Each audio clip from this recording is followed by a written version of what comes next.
I'm Jonathan Shuttlesworth, and I've met a lot of pastors on the road that wanted to have a revival, but weren't sure how to go about setting it up. So I wanted to do this video to tell you a couple things. Number one, I'm sure you see somebody flying around in a jet and think, what is the enormous expense to have you come to our church? The answer is, it's zero. Acts 20:34, the Apostle Paul said, I've always taken care of my expenses and the expenses of those who travel with me. We have no minimum requirements. We have no honorarium. Our team is taken care of by us. We book our own hotels. I've done that my whole traveling ministry. All we do is receive a love offering as Paul instructed in the Bible. That's it. We're not under any financial pressure, and we don't put you under any financial pressure. Secondly, what I do is a little different than what a lot of other traveling ministries do. We don't do conferences and we don't do ticketed events. I don't generally do one-night meetings. I like revivals. I like seeing a church explode with the power of God. Sinners get saved. As the week goes on, sinners bring more people. And really, you can see 10 years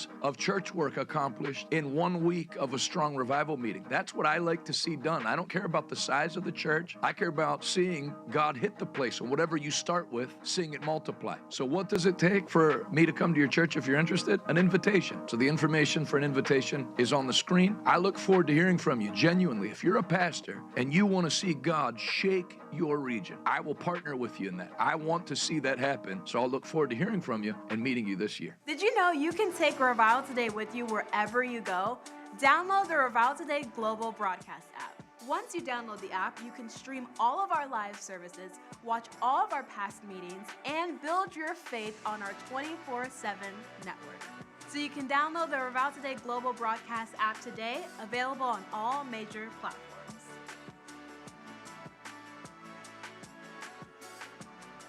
This is why I chose RTBI. This is why I chose RTBI. This is why I chose RTBI.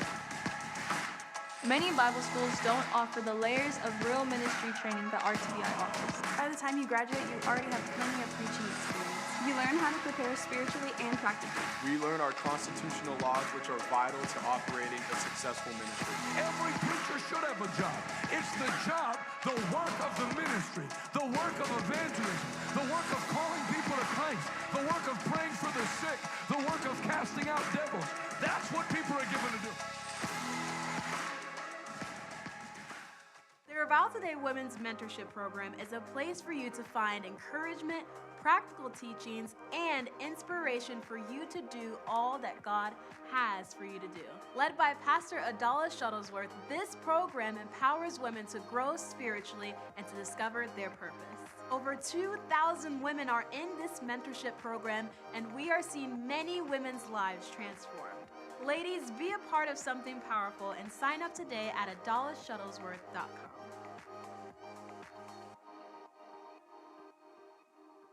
Christianity was never meant for you to be a Rambo off by yourself, holding private Bible studies for you and your golden retriever. It's about the men and women of God coming together, lifting up their hands in corporate praise, corporate worship, hearing the word of God. They were all together in one house, and suddenly, God likes big crowds. There was a sound from heaven like a mighty rushing wind. I'm believing that's going to happen this week. A sound from heaven like a mighty rushing wind, and it filled the room where they were meeting.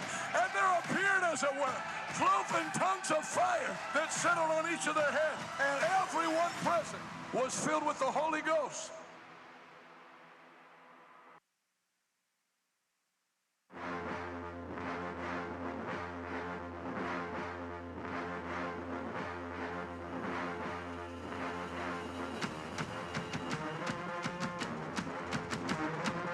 By the time they got to the big building, they had a board of directors that had... Mas eu vou te dizer, conforme isso cresce, a unção vai crescer junto. Nunca haverá dia nesta igreja em que você precise ler. Когда вам придется вспоминать старые времена, Бог творит новое, Бог увеличит, está aumentando, Él continuará aumentándonos. En el nombre de Jesús, si reciben esto, vamos. Come on, make the devil nervous. Clap your hands. Give God a mighty shout.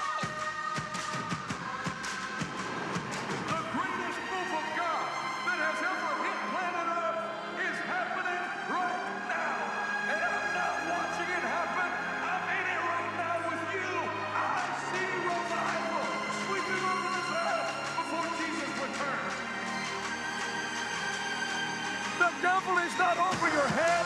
devil is not eye to eye. The devil's in the same place today that he'll be tomorrow. Under your feet. Sorry that I'm dressed like Denzel Washington in Training Day. There. Now I look like I owe the Russian mob $1 million by midnight. People have odd ideas about what humility is. Like just looking depressed.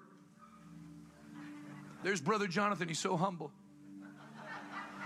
No, that's not humility, that's scoliosis. Where because I had the necklace, it snapped him out of being a joke. See, people cover they're in pain with joking around all the time. That's what I do. No, deep hurts. So, there's something about doing it. Then we do outreach every Saturday. Little mini crusades in Section 8 housing and nursing homes. Let me tell you something. If you can preach in a nursing home, it'll prepare you well for Assemblies of God churches that you get invited to, because it's basically the same feel with worse music and less pudding. I'm not on a mission to save the world. My goal is to stay awake till bedtime. So, whatever happens in between, praise the Lord. Dry scoop of pre-workout, see what happens. What's that song they used to sing all the time when my churches I was growing up? I was like preaching in, and I would like just spend the rest of the meeting rebuking the team. It's out of the book of Job. Oh, bless it. Who said it? Were you in a meeting where I did it? Blessed be the name, the land filled with suffering. Whatever. I have trouble remembering like stupid stuff. I can remember the code to Mike Tyson, 007-373-5963. I can remember unlimited weapons in Contra, up, up, down, down, left, right, A, B, select, start. But I can't remember the lyrics. Oh yeah, it would get to the bridge. He gives and takes away. He gives and takes away. And I'm telling you, people, I was like looking for blunt objects to hit people with. Let the nations be glad. I mean, it's hard serving the Lord. Be glad. Yeah, it is hard serving the Lord with a face like that. Be hard serving anybody. Half those people only became Christians because the devil didn't want them. They're so sad. You guys take them. They depress even me, says Satan. I was not the children's pastor. I was the assistant. I was the Dwight Schrute of the children's ministry. Assistant to the children. Not assistant children's pastor. Assistant to the children's pastor. All right, great. I went to a costume store in Rhode Island by my thing, bought like a dinosaur outfit, dressed up in it. I thought the kids would enjoy it. It scared the crap out of like 5 of them. They ran into the sanctuary. They asked me not to wear it anymore. And then I told the kids, I said, now listen, when we do praise and worship, if you'll dance the whole time, I'm gonna jump a folding chair. And so, because it wasn't the most lively church. So even the kids, it had like bled onto the kids where we were doing like, if you're happy and you know it, clap. If you're happy and you know it, clap. So I hate depression and sadness and slow services. So I was like in children's ministry contending for a breakthrough. I'm gonna break this thing through. Let's see if I can't get this children's church extended a week. So I said, if you guys all will dance, well, they were like all white kids. It was like an Italian part. They couldn't dance. It looked like they were having seizures in slow motion. They're dancing, and then they're laughing, and the teacher's laughing. It brought joy in there. So then I'm like, I don't know if I can jump a folding chair. Whatever. So I set one up, ran. I was so sure I was going to crash. I cleared it by like a mile. So then I told him, every week, if you keep doing this and you bring friends, I'm going to add a chair. Next week I did 2. Next week I did 3. They might have the picture, because if you do say, I don't believe you. Me either. But I did do it, and I have photos. It's insane. 4 chairs, 5 chairs, 6 chairs. Well, when I got to 6, parents started leaving church early to film it. So we had like a paparazzi in the back. 7, 8, and then 9, I crashed hard.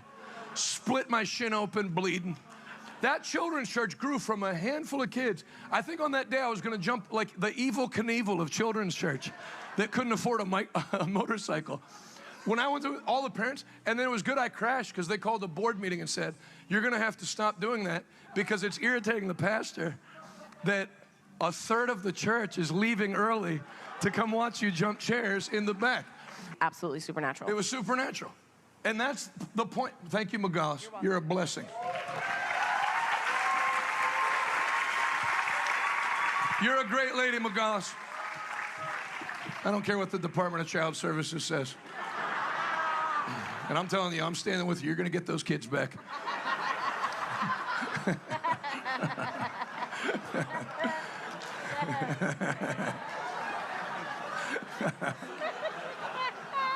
That sheriff didn't know what he was talking about. Did you know your kids are over with my wife at the 107 building? They're going straight up ballistic over there. I'm going to have them videotape one of the children's praise services. It looks like an insane asylum. Everybody dancing and singing. That's our gift to you. We give them back with the energy knocked out of them. You carry them to the car like Civil War infantrymen.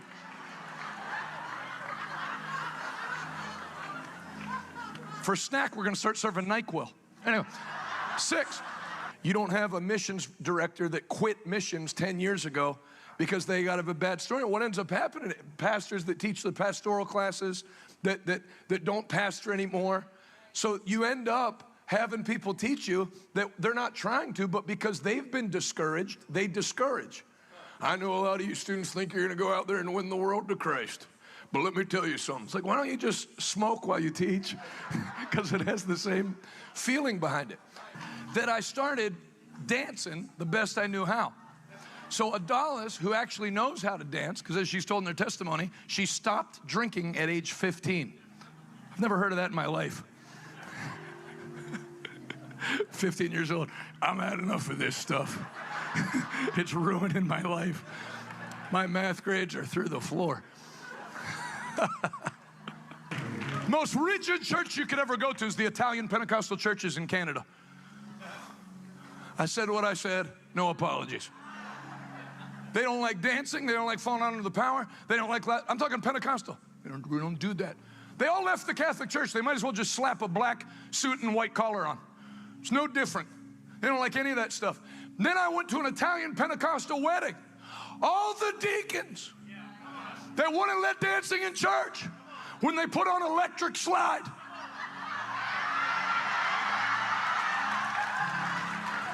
Finance and administration. Because I was always stunned how many people graduated Bible school, they didn't know anything about, like I would have graduates ask me that are pastoring, am I allowed to take a salary from the offering?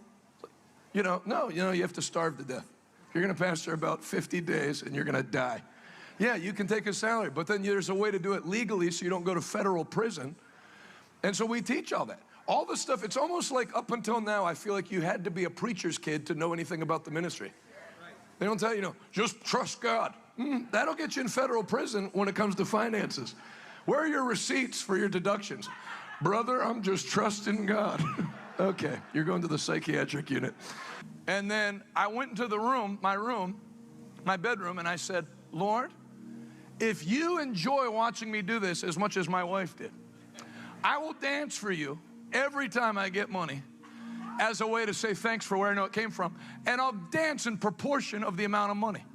So if some lady gives me $5, I'll give you a little knee wiggle. What else? Faith and fitness? Oh, my wife must have added that in. I don't have anything to do with that. Everybody had to swim because they made you stay in shape. So I think that's good. You need less prayer if your body mass index is under 5 figures. Amen. So you can kind of cooperate with God rather than need a miracle all the time. I've been eating ice cream. I can't see out of my left eye. Yes, we can.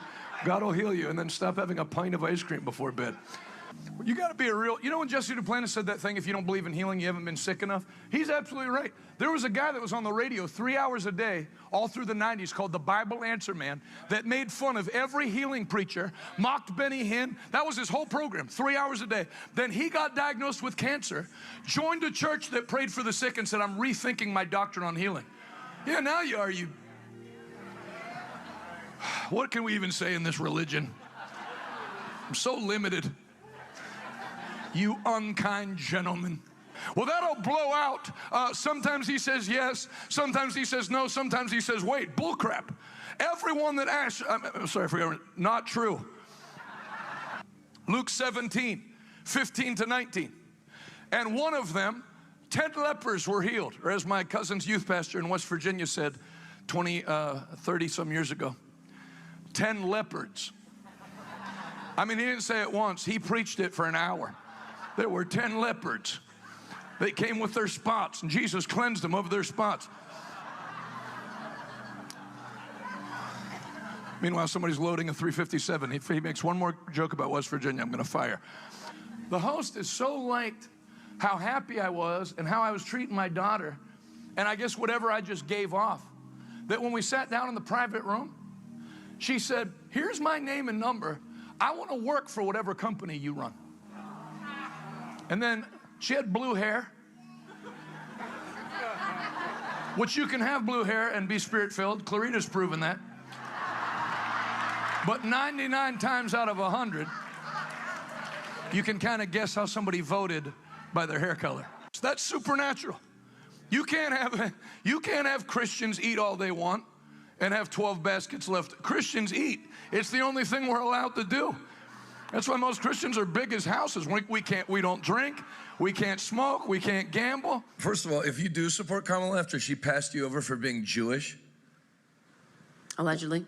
No, that's what happened. You think? Yeah, I heard her say it. I was talking to Kamala at a Dave and Buster's. It's hard to pass.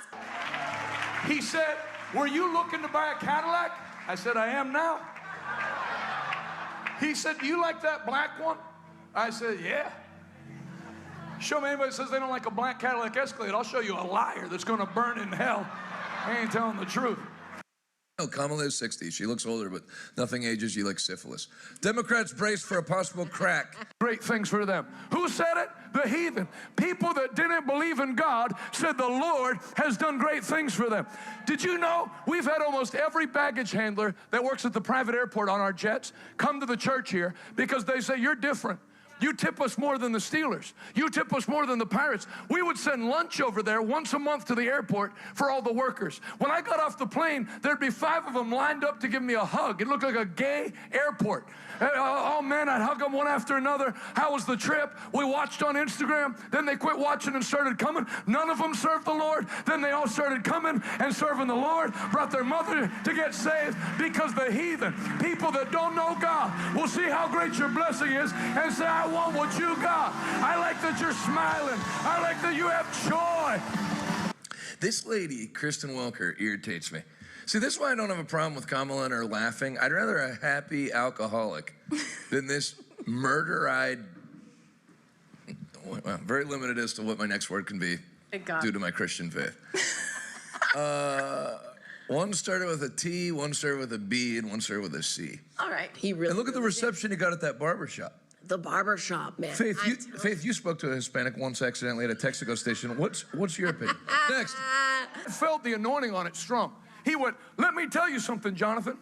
Last week, I picked up my canoe, loaded it on top of my truck, drove the dog, Biscuit. Which one's dead? Biscuit? Huh?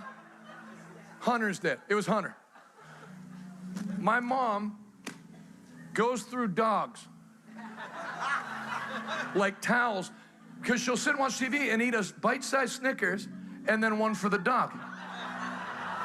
So by the time they're 4, they look like seals. Huge body, little paws.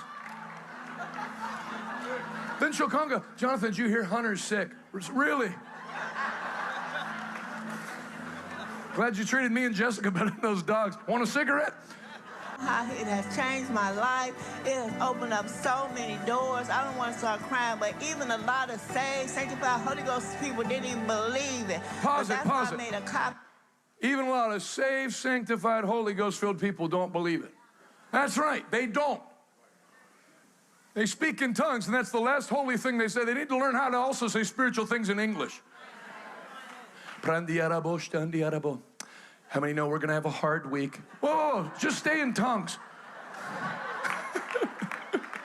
Because your English sucks. I'm having a lot of fun here, everybody. I'm having a lot of fun. Pastor Jonathan, it looks like you took heat for all your women co-host comments and added another woman as DEI damage control. It would look that way.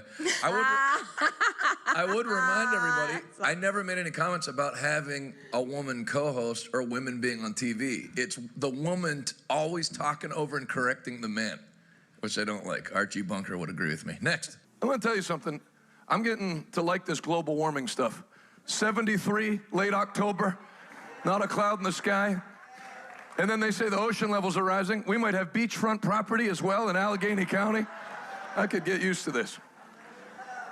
Hunting deer bare-chested in November.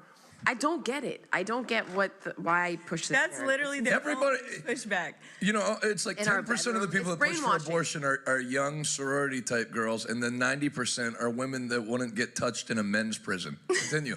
Same energy. Play it from the beginning. I'm sick and tired of the negative, dark, divisive, dangerous vision and behavior of people who support Donald Trump. It's time for us to say no. I get Bill's affairs. I'm not saying he was right to do it. I'm just not saying anything. Imagine going home to that. Where have you been all night? Somewhere else. Anywhere else. That Jonathan, well, you know, people said this. That Jonathan, I bet he launders money for drug cartels. Even if I did, it wouldn't be enough to do what I'm doing. There's people that swallow those balloons full of cocaine. I don't think it's plural. Cocaines. You get me some cocaines? Even your dealer's like, it's just cocaine. You listen to this, Pastor. If you don't gamble, you don't have any balls. Continue.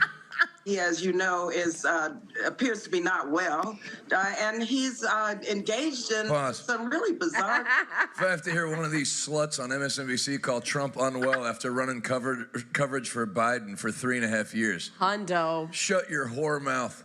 Welcome all the children that are watching this morning. Continue. We got a gym opening up. Did you guys hear about that?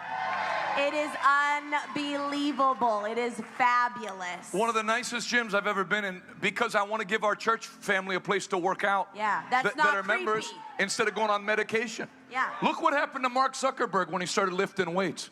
He went from a liberal to a conservative after 14 months of lifting weights and taking pre-workout and testosterone supplements. That's all you need. It is true. He's got a little necklace, like an arms dealer. In what world do you think you don't need makeup?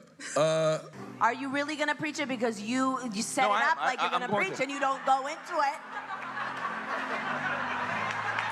Don't you backtalk me on national television. I think you cracked a rib. I forget where I was. Do it. We're wrapping our faith around it. This is not Joel and Victoria Osteen. This looks like a couple from Judge Judy. We're the exact opposite of them. Okay, there they are again. If you're slow. If you're watching on television, on DirecTV and Dish Network, we're live right now. Brush the Cheeto crumbs off your chest. That's it. Put the cornflakes away. Get your wallet out and go right there and give. That's specific. That's a word of knowledge. It's a word of knowledge for about 11,000 Americans.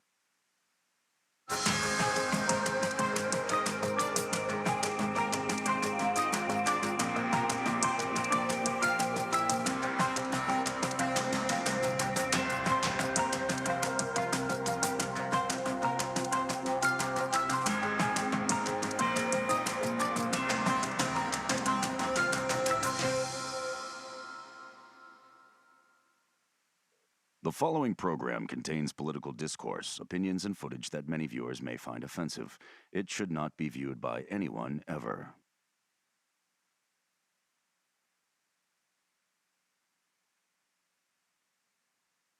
So you made a way across the great divide.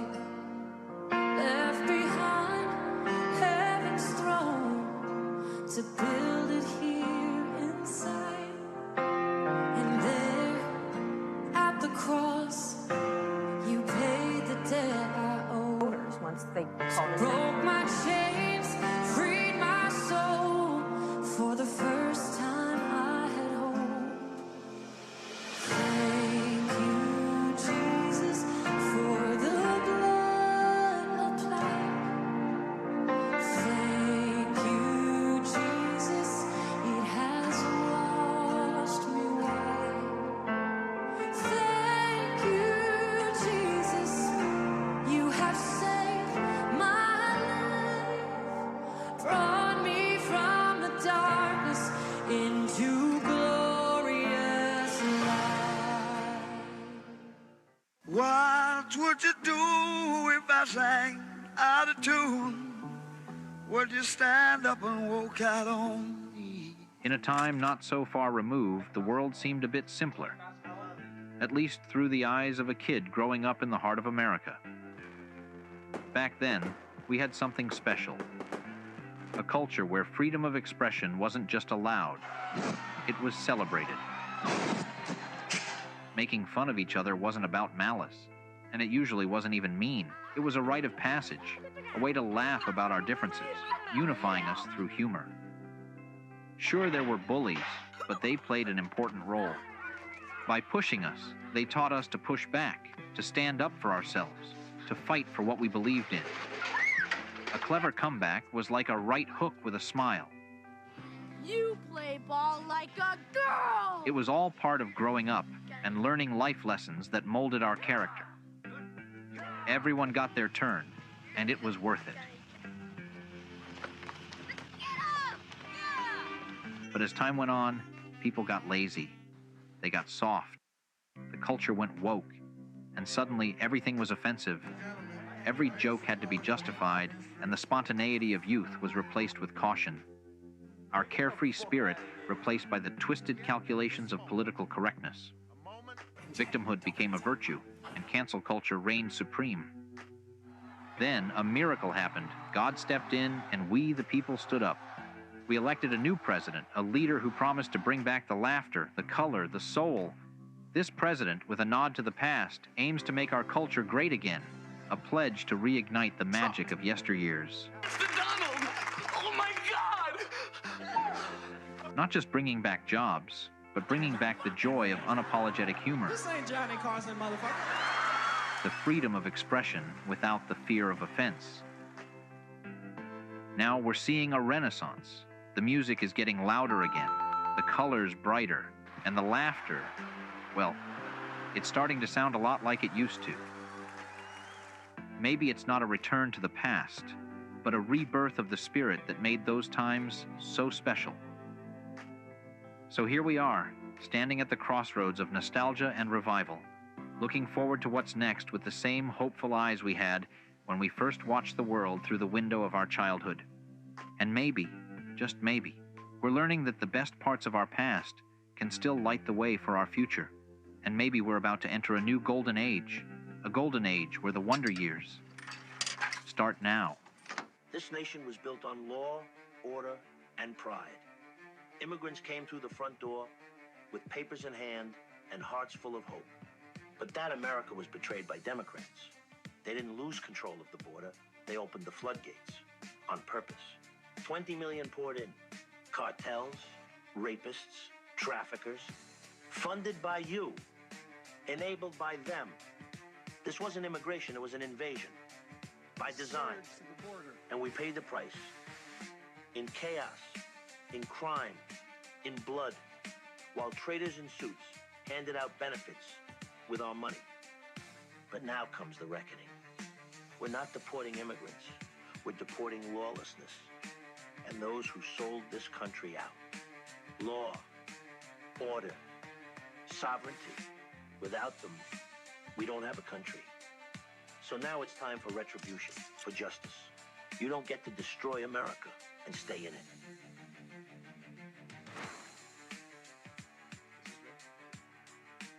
Ladies and gentlemen, from the best seat in the house, I can tell you, America's heart is still beating strong. In just 100 days, President Trump did what they said couldn't be done. He stopped the invasion, crushed the bureaucratic waste, brought prices down, and put America first, where she belongs. He fought for peace when the world was rushing toward war. He gave this country back to you. And make no mistake, folks, the American spirit is roaring back. With every bit of my soul, thank you, President Trump. God bless you. And God bless this land of freedom we so love.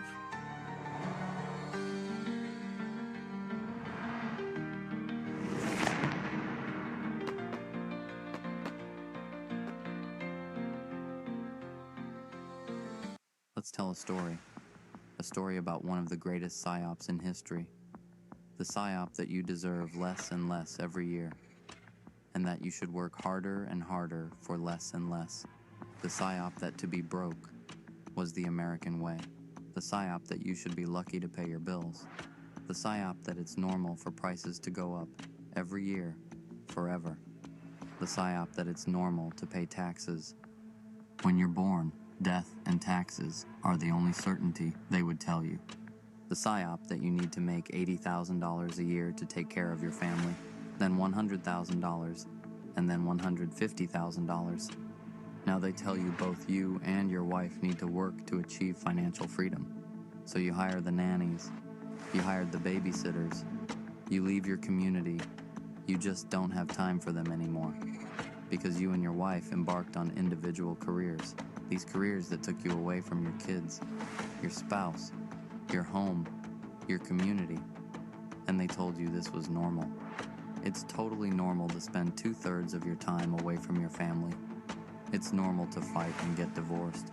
And it has nothing to do with the economic decisions and policies made by the government. None of it was normal. It was all nefarious. And it chipped away at what it meant to be an American. It chipped away at your self-esteem. It chipped away at your marriage, at your family, until you looked up and one day no one was married anymore. No one was succeeding unless they were heavily leveraged. One day you woke up and realized you don't recognize the world around you. Until Trump. President Trump came along and said, "This is your country, and that's your money." And he wouldn't back down. All the people that were destroying you came out and spoke against him. They went to great lengths to undermine his agenda. When President Trump hit his stride in 2019, they released a biological weapon that was the largest psyop in global history. COVID. They ran the scamdemic.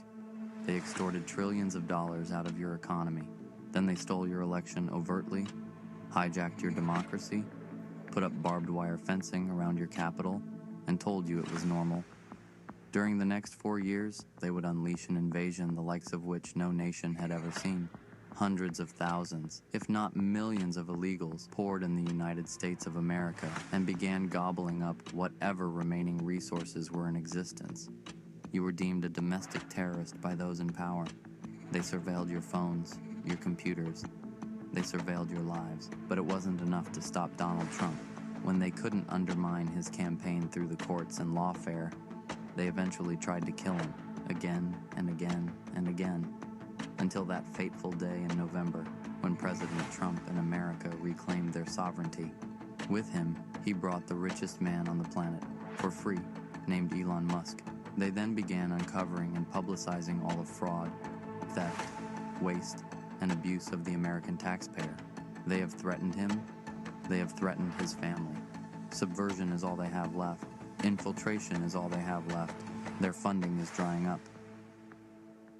This is your Liberation Day.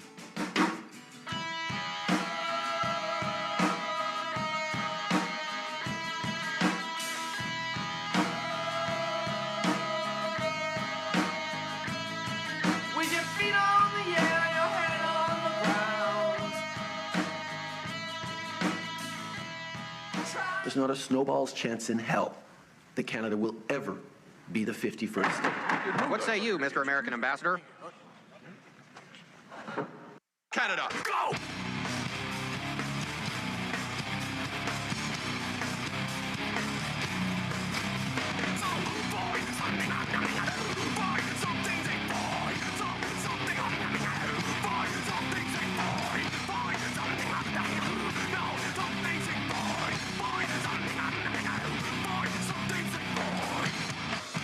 Welcome to the West Coast. What's up, Seattle? What's up, Vancouver? What's up next week, Edmonton, Alberta? Great to be with you. I'm on the West Coast with my friend, Pastor Greg Parsons, this week, tonight through Friday, 7 o'clock at Faith Family Church in Milton, Washington. But it's time. It's been too long. It's time to do some Check the News. Time for radical change in the criminal justice system and no chance at a recession this year. If that AC was turned on, I'm not feeling it. So put it low. We'll do 65. Let's check the news. Ben Shapiro says if the 23-year-old killed on the train in Charlotte, North Carolina was black, there would have been riots in the street. If it's the reverse, the media will ignore it because it doesn't match up with the preferred narrative of white supremacist country that's cracking down on black people. If you don't know what this is referring to, you live in a cave. But there was a 23-year-old Ukrainian lady who fled Ukraine to stay safe. Shouldn't have gone to Charlotte. Charlotte is one of the cities I have no desire to ever go to. The only time I've ever been there is on a connection flying on American Airlines. And I just don't I don't like it. I don't like the feel of it. They hate preachers there. That's where they took down, the media there absolutely hates preachers. So if you're from there, enjoy yourself. Probably won't be seeing old John. So this lady is sitting on the train, and a guy gets up behind her and stabs her right in the neck and kills her for no reason. She's just sitting and checking her phone and says, I got that white BITCH. And the media, if you search New York Times, they haven't written one thing about it. So it's not just that it happened, but it goes against a narrative they're trying to push. And I'll let Ben see. But then one of the things that hurts is then when you start talking about it, everybody that kind of seems white supremacist seems excited about it. So it's just uncomfortable and terrible. Roll it. Unfortunately, Jesse, I think it's perfectly obvious why the media deep sixes this particular story. And the answer is perfectly obvious when you look at the races of the people involved. If this had been a black victim and a white perpetrator, then it would have led the news nightly for months on end. You would have had riots in the streets. If it's the reverse situation, the media will completely ignore it because it doesn't match up with their preferred narrative of a white supremacist country that is cracking down. And that's where the problem is he's right. Now, you can't say hypothetical things like they're fact, but anybody who lives here knows. If there was a black 23-year-old woman college student on a train and a white guy stood up behind her and jammed a knife in her neck and said, I got that black BITCH, we would be having riots like May 2020 or worse right now. But they'd be showing it on a 24-hour loop on CNN, which no killing's okay. And it's not like one shouldn't be covered and one should, but you can't ignore one because you don't like the message that it sends. Then to mention, it's not a random killing. This guy had been to jail like 14 times, I think, and let out. So people need to answer. The media needs to answer, and there needs to be a judicial reckoning. Keep going. On black people, even though statistically speaking, obviously the vast majority of crime is intra-racial, meaning white on white or black on black. Black on white crime on a per capita. You heard that? The vast majority, statistically, of crime is not interracial. So the whole media narrative that there's white supremacists that want to kill black people that want to kill white people, yeah, there's some, just like there's some everything. But most violence is don't they say you're most likely to be killed by somebody you know? Which is why I've tried to know as few people as possible to just stay alive longer. Killings are like a husband to a wife because they won't stop talking.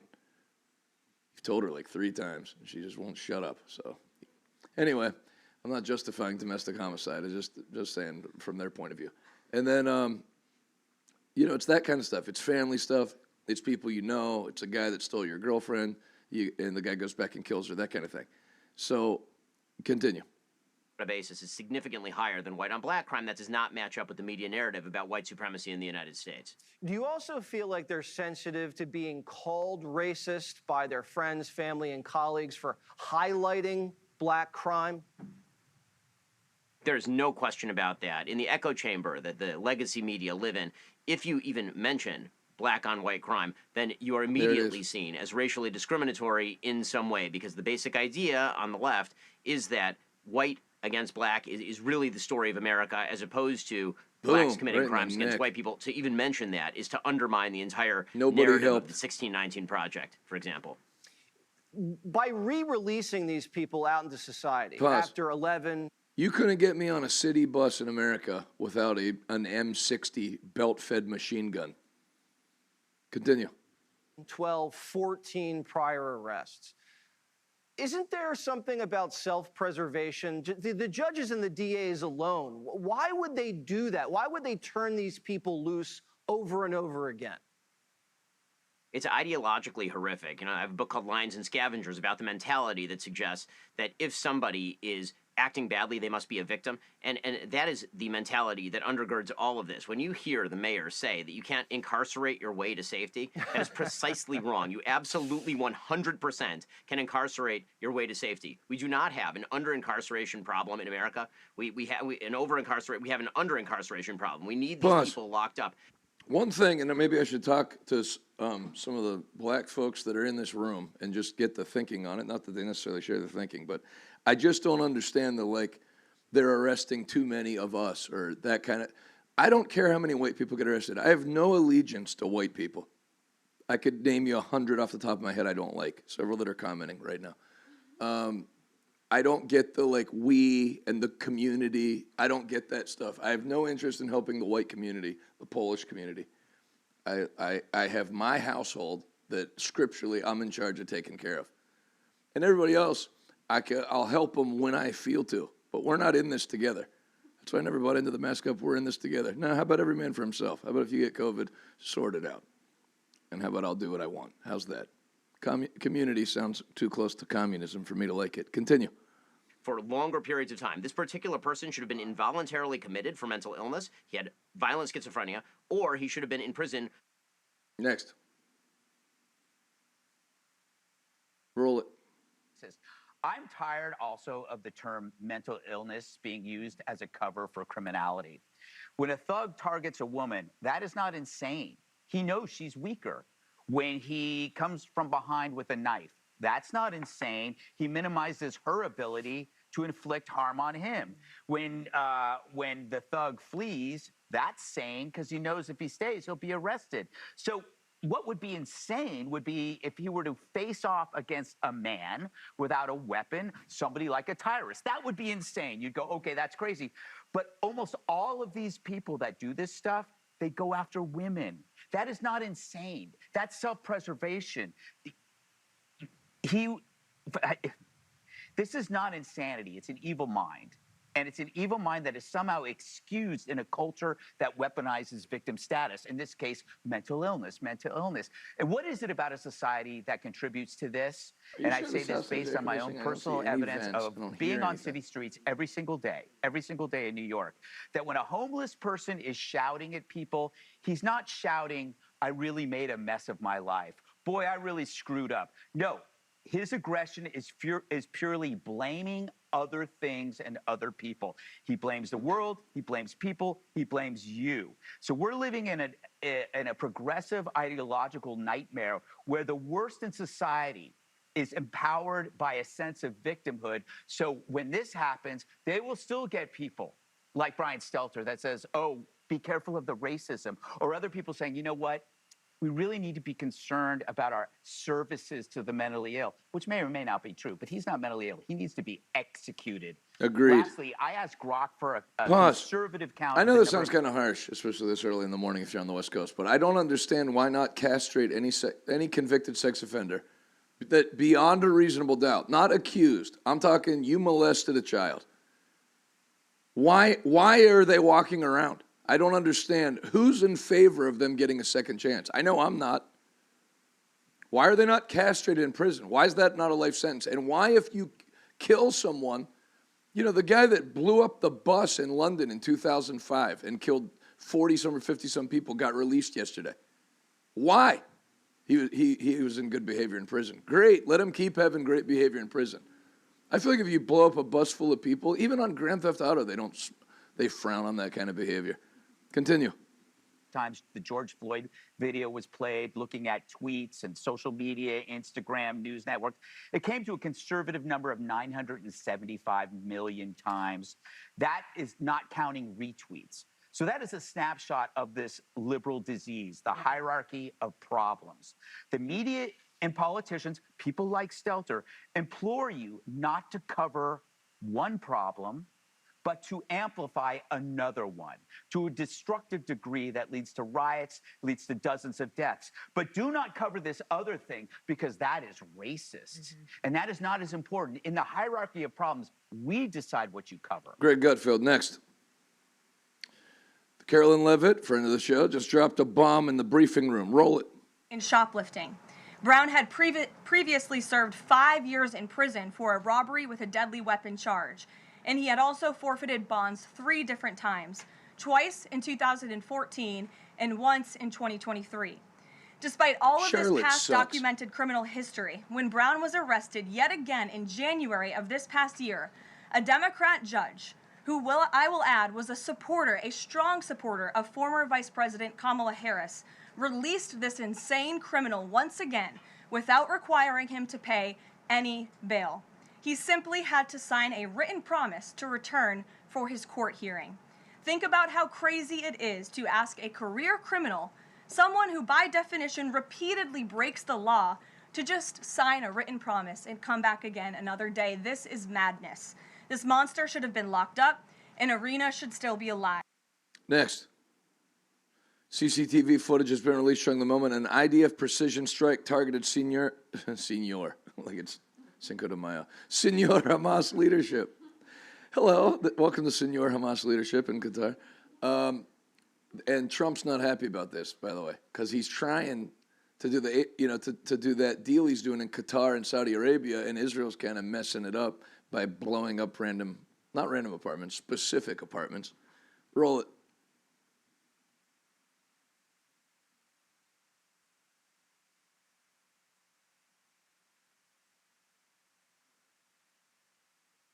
It's like a nice neighborhood, it seems like. Looks like Arizona-ish. I love those bushes with those flowers in the desert. Targeted strike. Plow. Good night now. Closed casket funeral. Next. Yes, the New York Times is an utter lie. George Floyd, 5,897 articles. Trayvon Martin, 1,190 articles. Now, then you have these same people that will not cover this girl getting stabbed in the neck, crying over Kilmar Garcia, who beat his wife and is in the country illegally and is a criminal getting deported. You know, you're not doing yourself any favors with the name Kilmar. I'd get it changed to like Joe. Hey, they say you're a criminal, Kilmar, and you're also named Kilmar, which is extremely close to Kilmore. And then look, if you search Irina Zarutska, there's nothing. Next. I'm starting to feel some cool air and my mood's improving. Chicago Mayor Brandon Johnson, preacher's kid. Did you know that? Mayor of Chicago, that guy is the most progressive mayor in the country, probably is a Church of God in Christ preacher's kid. Chicago Mayor Brandon Johnson faced intense criticism at a recent city council meeting with residents expressing frustration over his progressive policies because the black community in Chicago woke up that they're getting $60 in food stamps and illegal immigrants were getting $60 a day, and they're not happy. Roll it. The thing I want to do is thank the DOJ for opening up an investigation on the mayor's insane, out-of-control DEI hiring. You said in a recent interview that black people don't just look out for ourselves, but for everyone else as well. Well, clearly they're not getting the memo because they're destroying downtown and they're destroying the city with things like teen takeover. And that's the whole socialism thing.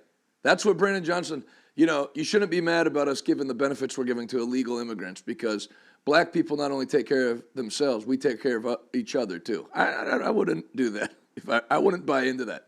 No, how about you take care of your immediate family, not even your cousins and stuff.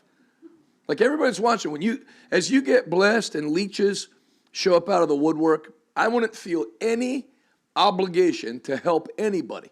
Help who you feel. This is coming from somebody that gives away $6-something million a year, let alone what I give personally. But you are not going to, and in fact, if somebody ever tries to guilt trip me into giving money, there's no chance. If I feel somebody hinting, they're done. I've got 4 churches now. Somebody wrote me on Instagram out of the blue, a preacher, hey, I'm headed to this certain city where you have a church. I wrote, enjoy yourself. If you're hitting around to preach, it's the last thing.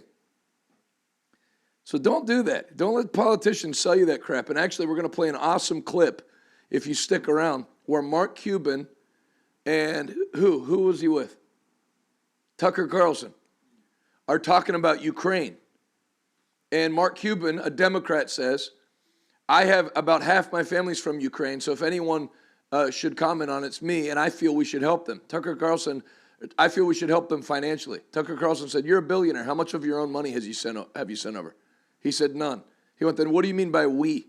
See, the we, you think Brandon Johnson's doing anything out of his pocket to help illegal immigrants? No, it's all we need to, and we means you. We means I'm going to force you to do things with your money that I feel you should do. And that I will never, even the little phrases people throw around. Everybody should pay their fair share. What's your fair share of what I earned? I don't agree. I don't agree in paying my fair share. I don't agree in any of that. I believe in leave me alone. How's that? Continue. And when you say things like this, it just makes you look more incompetent and racist as a mayor. Good job. You need to start pushing more law and order in the city of Chicago. Help the police do their job. I am asking you all to vote for the curfew and make the curfew time permanent for teens. Hold the parents accountable as well. Teens are doing majority of the crime, and you know it, Brandon Johnson. They're even putting it on YouTube. They're openly mocking you. They're mocking you on Instagram and YouTube and all social media platforms, and you allow it every single day. Now, allegedly, inside sources tell me that you're going to use your $840 million in cash bonds to try and get reelected. Well, I'm here to tell you that that's not happening. I am demanding a forensic audit from Pam Bundy and Kash Patel for you to come here, for you guys to come here and do a forensic audit on the mayor of Chicago. We have been calling for the Attorney General and the leader of the FBI for months now. Please do not forget about us. Harboring illegal aliens in America who commit crimes is a violation of the Constitution. I hope Trump and his team are listening and take action as soon as possible. Thank you. Thank you very much for your comments. You're not only the most incompetent mayor, you're the most progressive mayor, you're the most woke mayor in the city of Chicago. It's like an old Mike Where's Tyson. the revenue going to go? Is it going to go to the deficit because of your math, or is it going to go to the illegals that you love so much? So here's the thing. What's going to happen is this. You are going to go to prison. I think we all can agree in a way. I'm kind of dressed like an old black guy today. Matching hat and jacket. Continue. Before you get elected out of office, you was over there in Congress sweating yourself to death. Didn't know how much that you gave to the illegal. $600 million that you put in their pockets at the time. You protect these illegal more than you protect the women of Chicago. You protect the illegals more than the blacks in Chicago. You protect the illegals more than the children who've been victimized and stuff of crime. Either you're close friend with the devil or you're sleeping with the devil. Whoa. I don't know. I don't even talk to you no more. I have no respect for you. You're raggedy. Your administration is raggedy. Was he on Fat Albert? Can I just get a shot of the cast of Fat Albert? I can't remember which one he was, but I think he was one of them. Continue. Party is detrimental to America. Pause it one more time. And I will tell you, by far, credit to Brandon Johnson for he's not hiding. Like the other lady that was before him, the one that was like the ugliest woman who ever lived. No offense if she's watching. She never did stuff like this. I mean, I don't know whether this guy likes torture or what, but he holds these meetings and stands there and just lets people verbally rail him for an hour or two. And he's like, the guy's got like no feelings. He's like, just stand and listen, no big deal. Continue. I've continued to let it just do whatever because you don't care, because you done stole so much money, right? Ooh, and you done went down to Congress. That's a red Chicago Flips shirt. Is that a movement? Can somebody look at it? Because somebody says something about like, I hope it flips red. It might be him. I mean, can you imagine? Now, if Chicago flipped red, Jesus would return like the next week. That would be like, That would be like somebody opens up a ham sandwich shop in Saudi Arabia. Continue. And lied under oath because you were just an idiot. You are a weak man. You are a traitor. Please bring in ICE because we are under attack. You all invaded our communities in our city, in our Chicago state flips with red. illegal aliens. And I'm telling you, right now, we're taking our city back. Yeah. Everybody gonna feel safe.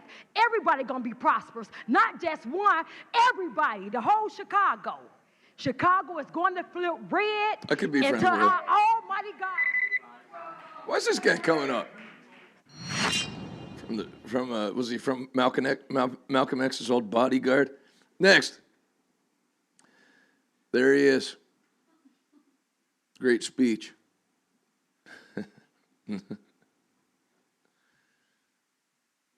Several of the female actresses that did voice work on that show shared a drink with Bill Cosby and woke up later covered in pudding pop wrappers. Next. Hey, Stephen Furtick, you're the biggest pastor in Charlotte, North Carolina with tens of millions of social media followers. Why haven't you spoke out against the murder of Irina Zarutska? You posted to your millions of followers about George Floyd, yet won't mention Irina. Why? Now, Charlie Kirk has a point, because it'd be one thing. Like me, believe it or not, I don't weigh into everything. Like on Check the News I do, but I'm not posting. I'm not going to get pushed into something where I divide the black people who come to my church and the white people and the Hispanic. I'm not doing that. But if you weighed in on George Floyd, you got to say something. Having said that, I would like to tell Charlie Kirk and his Count Chocula hairline that he should remember that he's not an overseer of pastors. So shut up. Just because you get good ratings and you're a conservative commenter. If you want to talk to him, talk to him. But don't start calling out pastors about what they should and shouldn't do. You Count Chocula looking bastard. Next. Oh, is he on Real America's Voice? That's right, he's their flagship program. So this may be my farewell performance on Real America's Voice. So be it. President Donald Trump denounced a senseless crime in Democrat-run cities and the horrific murder of a young woman in Charlotte by a deranged criminal monster. Roll it. For far too long, Americans have been forced to put up with Democrat-run cities that set loose savage, bloodthirsty criminals to prey on innocent people. Really very, very innocent people.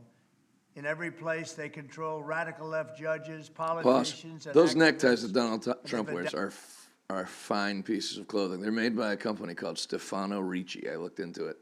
They make them for him, and then they take their tag off and put Donald Trump or Trump on the back.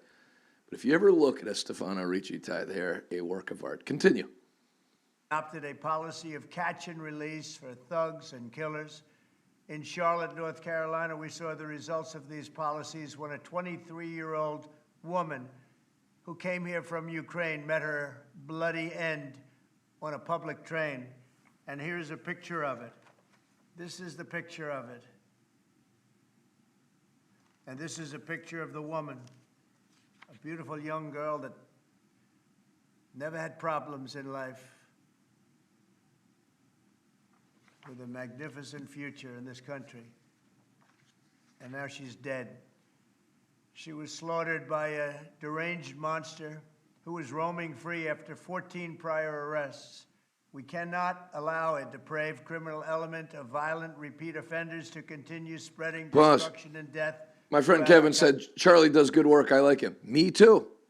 But don't start over, being and I've never met Stephen Furtick or had any interactions with him. I don't like when conservative media, which TPUSA's done as well, they feel like they can start calling out ministers. They should shut up. Continue. We have to respond with force and strength. We have to be vicious just like they are. It's the only thing they understand. 24 of the top 25 most dangerous cities in America are run by Democrat mayors. Pause it. I read that on the way in. What's the one that's not?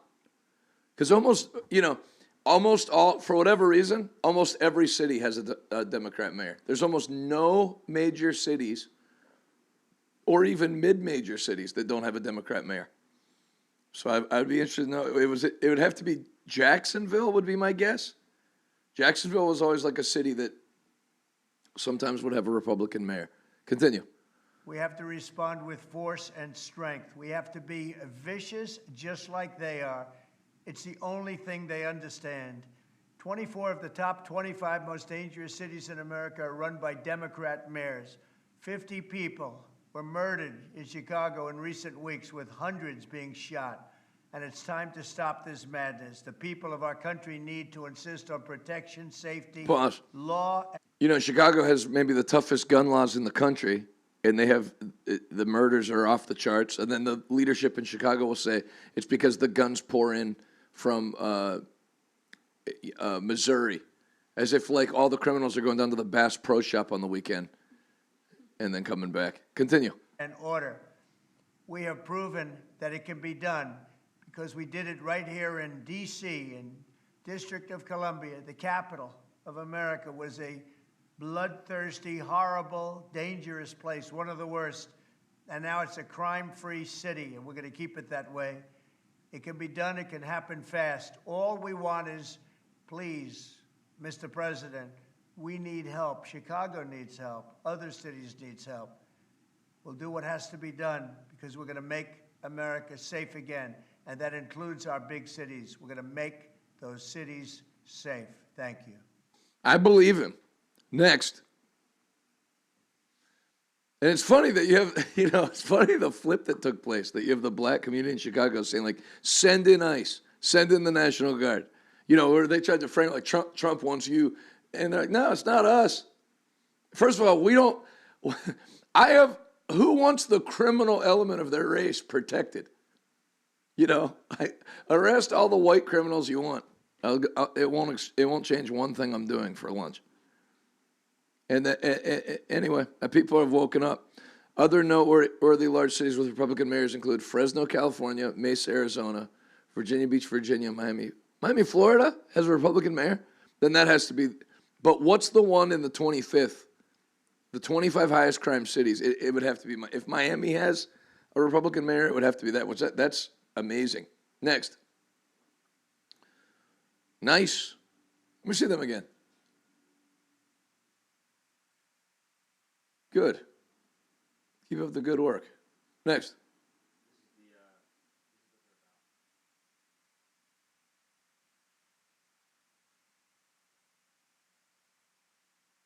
They're gaining momentum in 2025 through various forms of activism. Next. Ed Sheeran is moving to the United States. Absolute Steel is the player to be named later in the trade that sent Rosie O'Donnell and Ellen DeGeneres overseas. Next. Great job, Colin. Larry Alex Ton. The World Economic Forum just crowned new rulers. So Schwab's gone, right? They replaced him with Larry Fink from BlackRock, the largest asset manager in the world. Now he's moving into the spotlight at the World Economic Forum. This shift will shape the future. But we'll look into that in the future. Next. Roll it. The Democrat Party, Sean, is terrorizing the American people. Just think about what is happening in our major cities, the bloodbaths every single weekend. One victim after another, one shooting after another, one murder after another. When you have Democrat politicians like Pritzker and Newsom that are freeing illegal alien pedophiles, illegal alien child abductors, illegal alien murderers back into our streets to kidnap people, to beat them senseless, to stab them and shoot them to death, this is terrorism being waged against the American people. And then you look at that video that chills our very souls out of Charlotte, that beautiful young woman stabbed to death, murdered savagely on a subway, just trying to get home from work, fleeing war, only to run into a Democrat war zone here in our country. That monster, 14 prior arrests in and out. The Democrat policies. That's a lot of arrests. Catch and release for barbarians and savages is truly an act of terror, Sean, against the American people. It cannot be explained unless you deeply, fundamentally hate America. Next. Which of these two immigrants got wall-to-wall sympathetic news coverage from the media? It's not going to happen overnight, but the Democrat Party could get ended if they're going to make their platform sticking up for criminals, which basically is their platform right now. Transgender rights and sticking up for criminals. Good luck with that. Next. Every Democrat in America, I support Ukraine, I support Ukraine, I support Ukraine, but not this Ukraine. She's from Ukraine. Next. Ireland's deputy prime minister, check this out. Simon Harris has ordered his party to block independent candidates. These people are all about protecting democracy until it doesn't suit them, just like they tried to get Trump off the ballot. Now Conor McGregor has an actual shot at winning the leadership in Ireland. And so they're trying to block any independents from being able to run. They're petrified Conor could win. Simon Harris demands all Fine Gael, that's some Irish type of word, councilors block independent presidential candidate nominations. When I used to play Call of Duty all the time, when I lived in Virginia Beach, there was a guy from Scotland, a teenager from Scotland that was on our team. He was really good. I literally couldn't understand one word he was saying, and he was speaking English. I'm telling you, not one word. I don't know if you ever heard people speak like actual, with an actual old school Irish accent or Scottish. See if we can find it on YouTube. See if you can find somebody speaking English with a thick Scottish accent that you can't understand one word. It's phenomenal because I knew he was speaking English and trying my hardest. Couldn't make out one word. Connor, I hope you win. Next. You can find me tonight, Tuesday to Friday, 7 p.m., Faith Family Church, 1702 Milton Way, Milton, Washington. I would love to see you tonight. Roll it. I mean, what? Next. Scott Bessent pushed back last week when I warned that the BLS jobs data would show a massive downward revision. Roll it. Mr. Secretary, you know, the economy did add nearly 500,000 manufacturing jobs under former President Biden. In this case, since April, again, you're actually losing manufacturing jobs. Is that problematic for your policy? Well, a couple of things, Chris. We're going to get the revisions for last year next week, and there may be as big as an 800,000 job downward revision. Again, this would be the second downward revision, so I'm not sure what these people who collect the data have been doing. It's good. We need good data. Secondly, what we are seeing is the jobs that are being created are going to either native-born or legal Americans. Most of the jobs created under the Biden administration, they went to illegal aliens. Well, and I think that there would be a lot of debate over the fact that they went to illegal aliens, but let's... Pause. No. See, that's... Pause. That's the thing that, like, journalists could do to other guys like him in the previous administrations, even Republican. No, I think there'd be a lot of questions about that, but no, he's like, no, there's not questions. It's backed up by data. So don't just talk real fast and change the subject. Go ahead. Americans. Most of the jobs created under the Biden administration, they went to illegal aliens. Well, and I think that there would be a lot of debate over the fact that they went to illegal aliens, but let's keep moving. No. That's the fact. Yep, and then the revisions came out today, and it showed if they had reported the data, they could have definitely reported last year that we were in a major economic crisis. And all of you would have panicked, and you'd be a lot poorer. So it's good they didn't, because people just do what the media says. But they knew Biden had almost no chance of getting reelected. And if they started reporting that there's a massive economic downturn, he would have got cooked by Trump, like 12 points. So they cooked the numbers. And then when they revised the data, Trump actually inherited a terrible economy to start the year. Because they were reporting job growth, it was all elite. There was almost no jobs for Americans, just illegals. Next. It's time for real change. Let's swing it across the old pond to the United Kingdom. That looks like Tommy Robinson. Roll it. One case, Bournemouth. So a young migrant comes, he comes to the UK. He says he's 15. He's put into school in Bournemouth, right? He causes problems at school. He sexually harasses girls at school. When he gets to 19, he stabs a young Royal Marine in the heart and murders him. Yeah, in the town centre. At that point, he's arrested for the murder. Guess what? They find out he's 25, which means when he was brought into the school, he was actually 21. Guess what they then find out? He shot 2 people dead in Serbia with an AK-47. So he shot 2 people dead. He comes through our border. He gets put in the classroom next to one of our daughters. He sexually harasses them, and then he murders a young Englishman. Now, if that was a one-off, It's not. Do you know when the riots went on, Russell, in the UK after Pause. after Stockport? And again, he gets called like a white, not supremacist, but like, you know, how liberals will frame it is like they only care about it because they don't like black people, so they want to amplify crime. He's talking about a Serbian man. You know, if somebody stabbed my cousin to death, you think I'd be like, oh, they were white from Serbia? Okay, well then, you know, bad things happen. No, you're against crime, and you're against the covering up of crime by the people that are supposed to be prosecuting it. Continue. In Hull. What they don't tell you is a Muslim migrant left the hotel in Hull and he stabbed an old age British pensioner to death. Of course, people are outside the hotel. Look, what they don't tell you is in Yarmouth, they left where people were protesting, migrant left the hotel and raped a woman. What they don't tell you in Tamworth, Mohammed left the hotel and raped a woman. So when people are protesting outside, rather than have the legitimate discussion about why people are angry, what they did is blanketed it, politicised it as far right. Next. The guy's been to jail 2 or 3 times. We are investigating the theft of up to 60 sheep on Mount Brandon. One of the farmers is this is offering gonna be a Scottish. reward for information leading to the return of the ewes, which are worth thousands of euro. Well, dan fijn merken them. That's right, then you own them in. And you want to say it, fine merken them. Last That's Saturday, English. Mikey Joe O'Shea brought his flock of Transgender Scotch sheep. down from the mountain commonage ahead of lambing. He discovered over 50 were missing.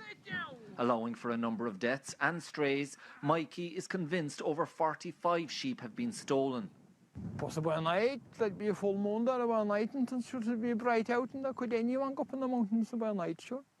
Not a word. 45 sheep missing, Mike, and the lambs. I got and sheep. everything, the sheep just count Sheep. out a nice bit of money, like.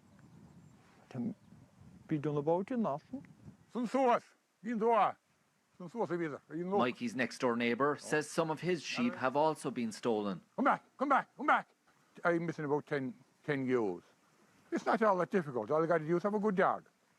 Have a good dog and go at night, some Pause. moonshine night. Now, I'm going to tell you, if you want your sheep to quit getting stolen, quit putting makeup on them. You're basically asking for some guy from Afghanistan to take them out for drinks. Next. On that note, Revival Today Church, Arizona, this Saturday at 10 a.m. Revival Today Los Angeles, Saturday at 6 p.m. at our new location in Santa Ana, California. Revival Today Church, Fort Worth, Sunday at 9 a.m. I will be at all 3 of those. Revival Today Church, Pittsburgh, 8 a.m. and 10 a.m. as we keep the momentum going. Next. Can't understand why my sheep are missing. I keep putting makeup on them and dressing them up in high heels, and next thing I know, a 1984 Toyota Tacoma rolls by. 3 guys from Yemen, and 50 of them are gone. Holy crap. Sorry, I read that. It's been exposed that this man raped a young 4-year-old, gave her an STD, and was released from jail several weeks ago. He had a violent criminal history. Roll it.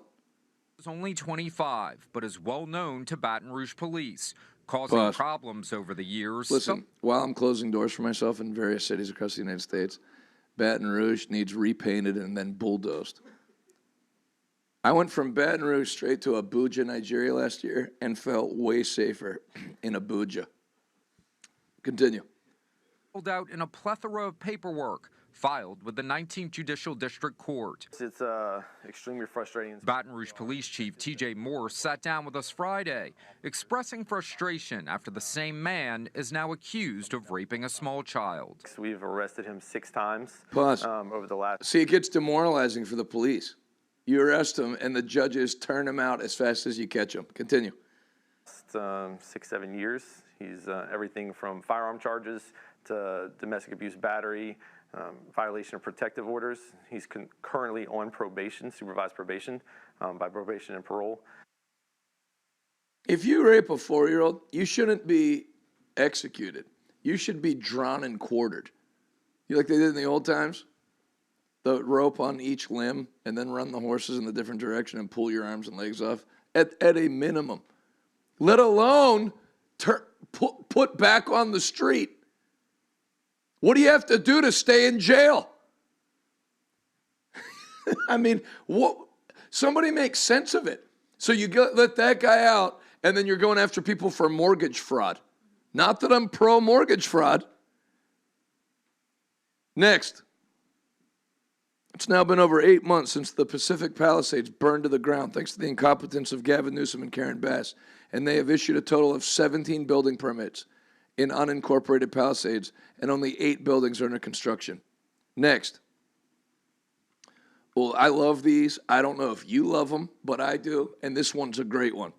Umpire Brian Walsh got an earful from the Yankees in Houston. Who had to edit this?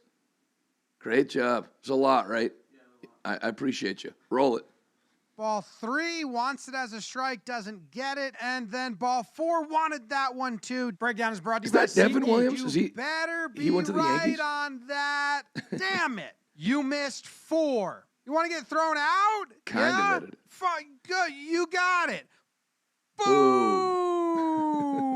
Have you seen these Hit him diamonds? with the boom. All These are right, great. I'm leaving anyway. He Brian lip Walsh reads now looking at accurately. Booney, who's walking off. Give him a little side eye. Say it. Say something, Booney. You blew a big Good job. game for you. Bam, boom, to Boone. You're He's out. out. I just watched you up a big game for you. You're all over the place. You stink. Way Pause. too many in a night. To me, it's funny to follow up the F word with stink. Like, that's like a Christian school insult. Like, you stink. So you're going to drop the harshest curse word and with stink. You should go suck for sure. Continue. For you. Hey, get out of here. Get out of here. All right. Okay, all right. I was leaving, and now I'm talking. Why are you still talking? I was leaving. Then you wanted me to keep going. How about Ramon? Now, Ramon is the third base umpire who umped the game before. Stop talking. Stop talking. I like All people right. arguing if I'm Chill not out. involved. And you stink too. Your Stink. zone is too big. Hey, did you get tossed? Yeah. Okay. I'm the manager now. Yankees are now down by 1 run. All right, This full is great. count. Let's walk and get Stanton up outside. Jazz Strike Chisholm 3. from the Bahamas. Game over. Umpire's going to say that's right there on the plate. It's right there. That's not a strike. That's the third time that you called balls on me that were not strike. Get this together, bro. It's not a umpire show. You can't suck that bad. You That's gave proper. him a lot of calls. This is the next game. The umpire behind home plate is now at third base. Little liner to third, caught by McMahon, comes out of the glove. They say no catch. Who's the umpire in third? It's Brian Walsh. Same guy. No, he caught it. Oh, are you checking? On the transfer. Before he's going to go nuts on him, he wants to check the replay. Now Boone finds out it's not a reviewable play. Yep, then he got it. And now he's going. Shrug. So he goes out there and he's like, he caught the ball. Adrian, hey. Okay. No, he didn't catch it. No, it hit the ground first. Yeah, no. Boone says, okay, getting resolved. I'm calm. He says, yeah, no. Oh my God. He caught the ball. That's unbelievable. Here's the replay. Slow-mo, stabilize. Caught it. Right into the glove. John Boy 10 gets you 10% off tickets at SeatGeek. Oh, I left a bunch out. Yeah, but I mean, I couldn't play that. For whatever reason, we lose viewers when I play these, but I love them. Next. Because that one, actually, I want to watch. Oh, no, but then it's not edited. I'm going to leave it. It's where, that guy, John Boy Media, he just started doing those on YouTube, and MLB just bought his channel for $2 million. Which is a lot of money to those people. I'd follow Scott Bessent into war. Why the F are you talking to the president about me? F you. I'll punch you in your effing face. That's that old Treasury Secretary who's gay. That's an actual thing that happened. This is Politico. But amid the cocktail hour din, all right, seriously, how gay is the person who wrote this article? They're literally in an actual article calling dinner din. Holy moly, I wish they'd punch you in the face. But amid the cocktail, we don't condone violence, but amid the cocktail hour din, that's hard to read. Bessent lashed out at Pulte. I don't know how you say his name. It's Bill, the housing guy, in an expletive-laden diatribe. The Treasury Secretary had heard from several people that the Federal Housing Finance Agency director had been bad-mouthing him to Trump. A person close to him said he wasn't about to engage in chit-chat as if nothing was amiss. Why the F are you talking to the president about me? F you, Bessent told Polt. I'm going to punch you in your effing face. That's great. And remember, they're not empty threats because you remember Elon Musk's black eye? that he got from Scott Bessent punching him in the face. They got in an argument over Doge, and Bessent decked him, which has to be, it's embarrassing to get a black eye from another man. It's doubly embarrassing to get it from an old gay man. Next, how it started. See, Harmeet Dillon's not playing around. Caught on tape, Texas A&M student kicked out of class after objecting to transgender indoctrination. And A&M president defends LGBTQ studies. I'm referring TAMU to the Trump administration for investigation and asking Governor Greg Abbott to fire the A&M officials. Harmeet Dillon, who's in the civil rights wing of the Department of Justice. How it started, how it's going. Texas A&M viral video over clash on gender content in class leads to removals. Adios. Great job, Harmeet Dillon. Probably my favorite person in the government. Next. Scott Bessent laughs in Kristen Welker's face when she quotes Goldman Sachs. Do you acknowledge these tariffs are attacks on the American consumer? No, I don't. You're quoting Goldman Sachs. I've made a good career trading against Goldman Sachs. Roll it. Hasbro says they're going to have to increase their prices. Goldman Sachs says 86% of the You tariff suck, revenue Welker. collected so far has been paid by American businesses and consumers. So just bottom line, Mr. Secretary, do you acknowledge that these tariffs are attacks on American consumers? No, I don't. Even though you have companies saying they are going to have to increase prices, and given the fact that 86% of these tariffs so far have been paid by Americans. You're quoting Goldman Sachs. So Yes, Goldman Sachs, correct. I made Which I said, yeah. I made a good career trading against Goldman Sachs. Okay. Gotcha, you dumb broad. Next. Meet me if you like language like this and you want to hear more of it. See me in Edmonton, Alberta, September 15th through the 19th.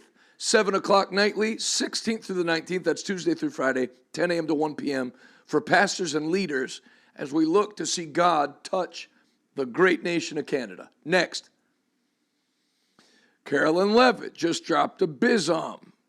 Roll it. In shoplifting. Brown had previously served 5 years in prison for a robbery with a deadly weapon charge, and he had also forfeited bonds 3 different times, twice in 2014 and once in 2023. Despite all of this past documented criminal history, when Brown was arrested yet again in January of this past year, a Democrat judge, I will add was a strong supporter of former Vice President Kamala Harris, released this insane criminal once again without requiring him to pay any bail. He simply had to sign a written promise to return for his court hearing. Jeez. Think about how crazy it is to Pause. ask a career criminal. Think of how crazy it is to have that guy write a written promise. Hey, don't you have court today? I don't want to go. But you know what? I did make a written promise.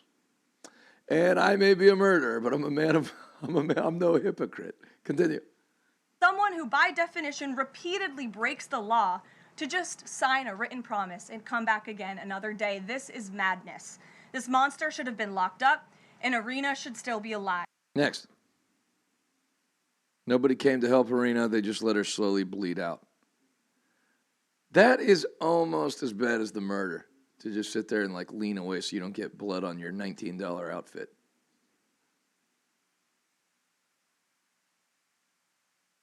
No one cares. Remember that, folks. When it comes to your life, no one cares. It's important to know that. If you don't care, no help's coming from anywhere. Next. Scott Jennings deserves a medal for this. Roll it. We don't know each other, but speaking on behalf of millions of American parents, I have 4 at home. I had to teach them at home. My wife had to teach them at home. I am stunned at what you have said this week. Pause. If you don't know who he's talking to, and some of you will remember her and really don't like her, I'm one of them. But if you don't know, this is Randy Weingarten, who was the head lesbian of the it wasn't the Department of Education, it was the Teachers Union. And she was the one that was hardcore advising to not open schools up, which then became an extremely unpopular position and was hurting the Democrats, of which she's one. So now she's tried to say that she was for schools being open, but she was not. And Scott Bessent's nailing her lesbian butt to the wall.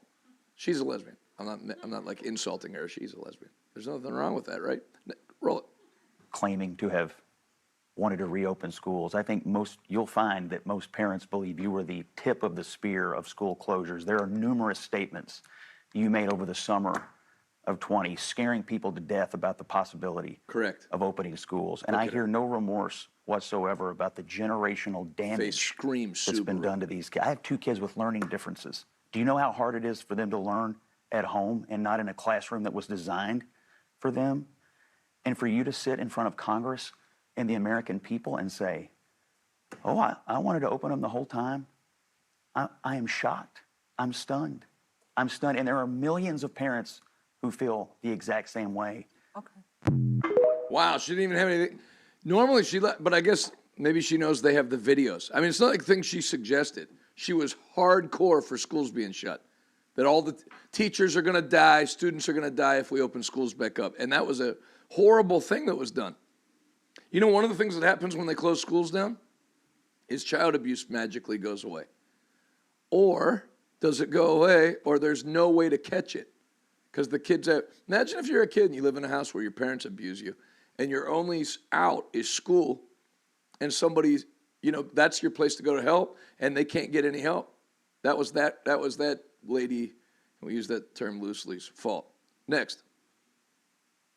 Breakthrough in Ministry, 4 days of impartation to impact your generation. This is going to be a powerful meeting.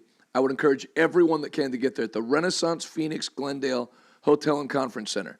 9495 West Entertainment Boulevard, Glendale, Arizona. That's the Phoenix area. Not the worst place to be in November. The 11th through the 14th, free to attend. We are going to be announcing our partnership with Pursuit Ministries and Revival Today, and then also with Good News Chapel in Canada.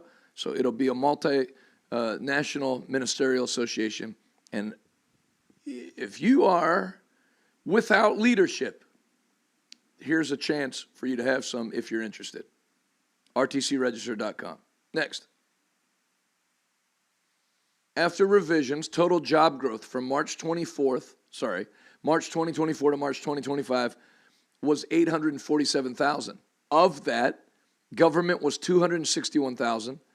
Healthcare and social assistance was 874,000 for a total of 1.3 million jobs. In other words, 134% of job growth was government or government dominated, not private. That's how you go into communism. Because if you get enough citizens employed by the government, then they'll never vote against the party that's in charge. That's the strategy. So the economy was brutal last year. Next. But you didn't know it because no one told you, so you acted normal and spent money. That's how it works. Everything's emotion.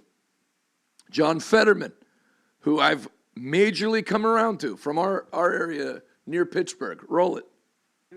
I literally was in a former communist nation, and I asked that. Pause. Let me ask you. A lot of people watching this are Republicans. Who would you take? Democrat, if you had to pick one. Democrat John Fetterman or Republican Lindsey Graham? I'd go Fetterman. Continue. Nation. And I asked that. I said, some people in my party, some of the lefties are talking about socialism now. What do you think? He's like, that's the worst thing ever. You're going to need a reality check if you ever adopt any of those things. He doesn't like socialism. Lost the hoodie. Next. Today I led a letter. Led a letter? Can you lead letters? I'm the pastor of letters. Today it's like parking pastor. I'm the parking pastor. Well, you're doing a good job. Those cars look healthy and fulfilling God's plan for their lives. Keep it up. Keep sowing the word into those cars. Today I led a letter calling for the removal of Magistrate Judge Teresa Stokes, who released a 14-time offender who went on to murder Irina Zarutska in Charlotte. This tragedy was preventable. There must be accountability. North Carolinians deserve better. I don't know that North Carolinians deserve better, but she deserved better. And this is the only way you're going to get change, is if judges realize there's going to be accountability at the federal level for abuse. And now, because people that don't care about people care about their jobs. We saw that during COVID. So good job to this congressman. Next. CNN's reaction segment tonight about the horrific murder was to express sympathy for the suspect and harshly criticize social media pundits. This is why no one likes you. on CNN. Roll it. Voters once they called attention to it. So certain people have been looking for an opportunity to find a case like this, to make a point like this. I want to play, this is Charlie Kirk, why he says this hasn't gotten a lot of attention. A white Ukrainian refugee was murdered just because she was white. Everybody knows that, obviously. If a random white person simply walked up to and stabbed a nice, law-abiding black person for no reason, it would be an apocalyptically huge national story used to impose national sweeping political changes on the whole country. Instead, Megan Basham, no one seems to care when a white woman gets stabbed to the death. Wow. He said white a lot. Well, we are talking about... Pause. You said that. Back it up. Stabbed to the death. Wow. He said white a lot. Well, we are talking So about... what? So I guess... True. I mean, I don't think that's Pause. fair. Look, being Your in the freaking system- Roger Clemens haircut. What do you do when you go to the women's salon? Hold up a picture of any 1980s starting pitcher. Nice haircut, Greg Maddux. He said white a lot. So what? How's this? White, white, white, white, white. White, white, white. Look at you. You angry? You look like someone should be throwing things at you at a WNBA game. Continue. because I have represented people who are mentally ill. And here's the balance.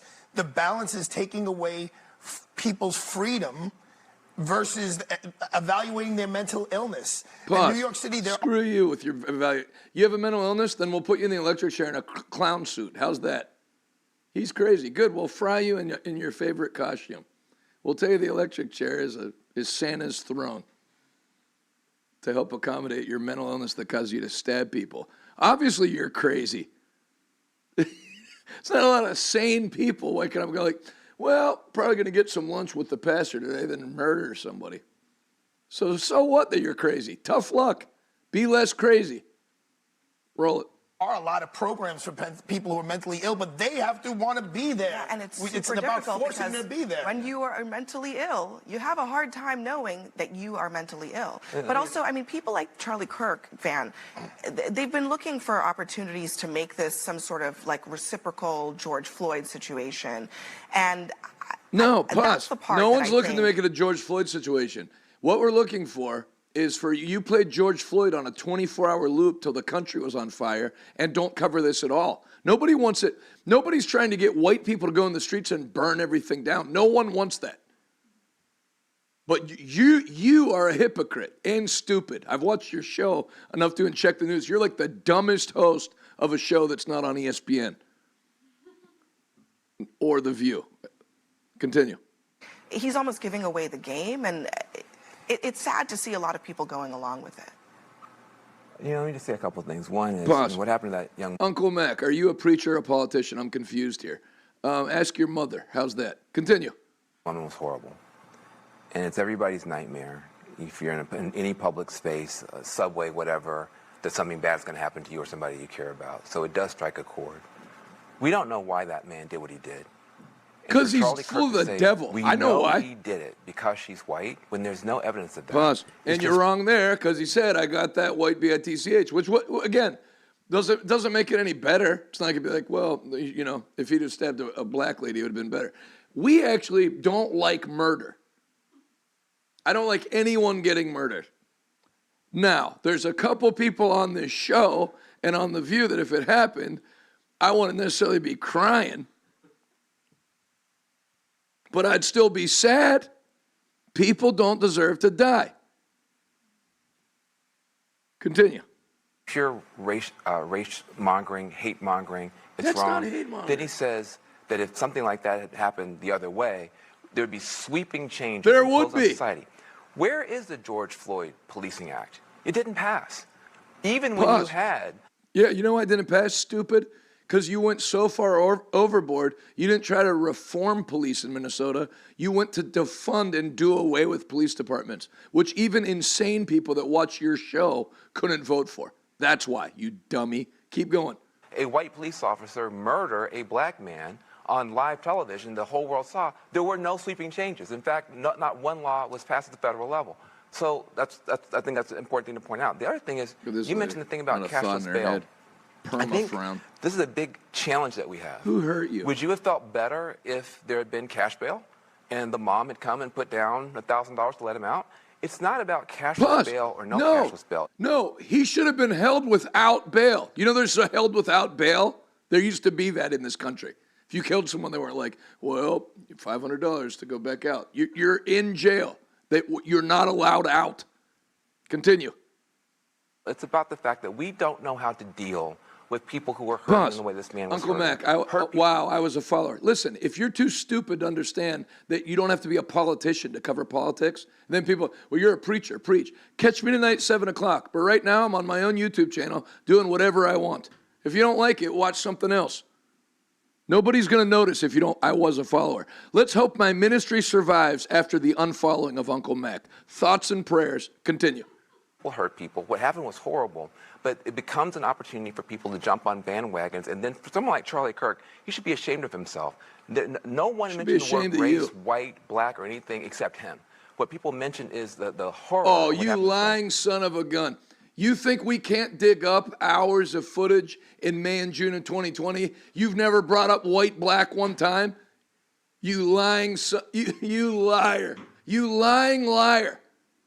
And these people, it's like they don't even remember it's not 1910. And someone threw all the newspapers away. No one has a way to prove anything. We have you on video. All you do is talk about white, black. Until now. It's not about white, black. You know, I don't even see race. I'd love to pull up May 2020 and June 2020. Next.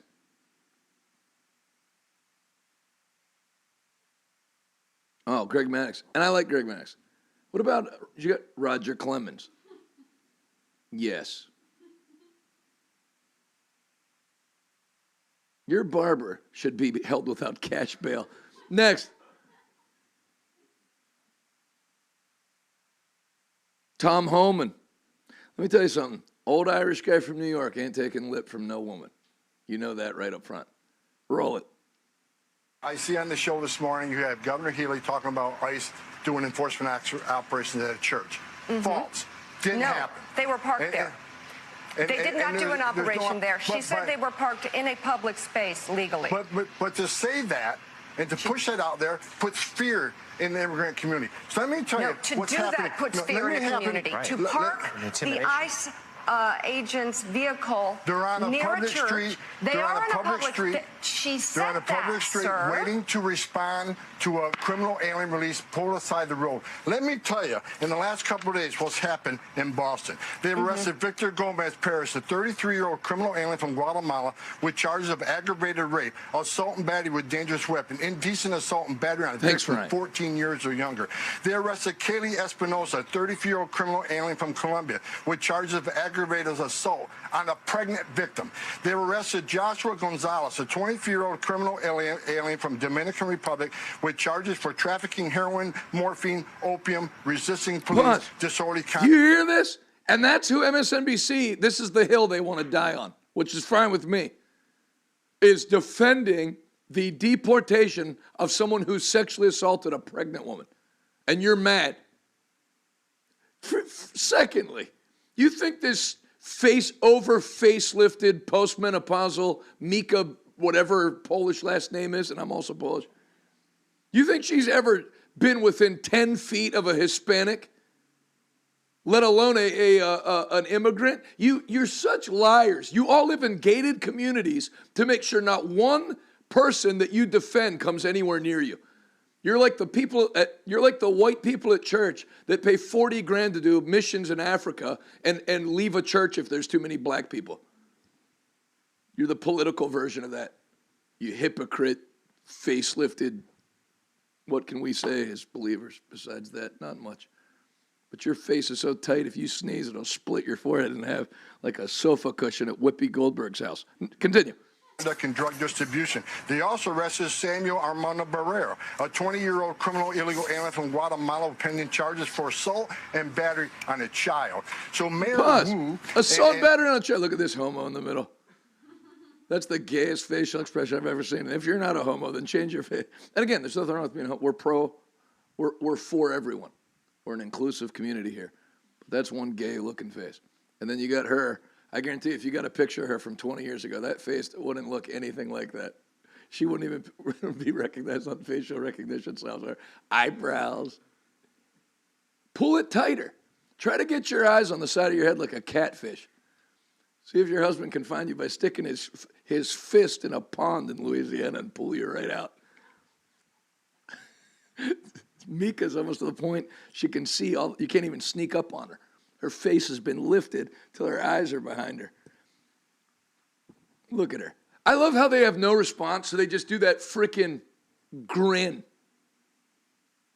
Like, okay, if you're grinning like that because you can take him down, then take him down. I hope they find a way to deport you. Continue. And Governor Healy, they ought to be calling ICE and thanking them for making their streets safer, for protecting their communities and taking these people off the street. They've turned a blind eye to this. They're sanctuary cities. Sanctuaries, cities and sanctuary states are sanctuaries for criminals. Give ICE access to the jail to arrest a bad guy in the jail rather than have to go in the community to find them. Because when you go in the community and find them, it puts ICE officers at greater risk. It puts the community at greater risk. It puts the alien at greater risk because anything can happen on a street arrest. This is what we're trying to do. We're trying to prioritize public safety threats. But when you got governors and mayors who are releasing these public safety threats every day into the community, that causes the crime rate, and we've seen some terrible incidents in the last few days where innocent victims are murdered. This past year, I've seen innocent Americans raped and murdered by people who are not supposed to be here. So rather than going back and forth and say, well, ICE has got a car parked near a church, that is ridiculous. You're out there looking for people like this, exactly what they're doing. Well, I would argue that actually the ICE vehicle parked outside a Spanish mass is a frightening sight, given what has happened in this country. What's happened? With respect, sir, thank you for the information that you have shared on this show. Screw but you. We would appreciate all of the information. All of it. All of the data that you say you have. I've done this show several times. Every time I'm on your show, I speak with integrity, I speak with honesty, and I speak with facts. The bottom line is, because of all this false narrative, and you using the term so what? disappearing Pause. people. There's 385,000 churches in the country. Tough luck. Tough luck that there was an ICE vehicle parked outside your church. That's horrifying? Why are you horrified about that and you're not horrified about the people that are deported? Did you hear the list of crimes? Go ahead. Double down on it, and then remember this when you get your ass kicked in 2026. That you are now sticking up for criminals that are in the country legally. You can't do anything about people that are born here. But if you've imported criminals and they're committing crimes against citizens, they are to be deported twice over. It's a crime to be in the country illegally. I can't go in any country without permission. Why is America supposed to be different? You want it collapsed. So keep sticking up for it. Democrat approval is at minus 31%. Republican approval is at minus 8%. You found a way. Keep it up. You're quadrupling down on failure, you dummy. Keep hanging out in Washington, D.C. with a bunch of liberal producers that all think like you, and you think you're the voice of the people, and you're finished. You'll be lucky if you're on the air in 2 years. Next. That happened to the group that was sent to El Salvador. Whoa, what's the last 10 seconds that idiot had to say? I see on the show this morning you had... Well, that's what's happened. That happened to the group that was sent to El Salvador. U.S. citizens get arrested every day. U.S. citizens get arrested by police every day. Are they being disappeared? No, their laws are being enforced. They're being arrested. They're being put in detention because they committed a criminal offense. Not like what you're doing. It's deportation. They would do it anywhere. Man, of course, they would never have me on. I would love... Most of the shows, I don't care to debate anybody. I would love to fry her intellectually. You're so dumb, if you were any dumber, they'd have to water you like a plant.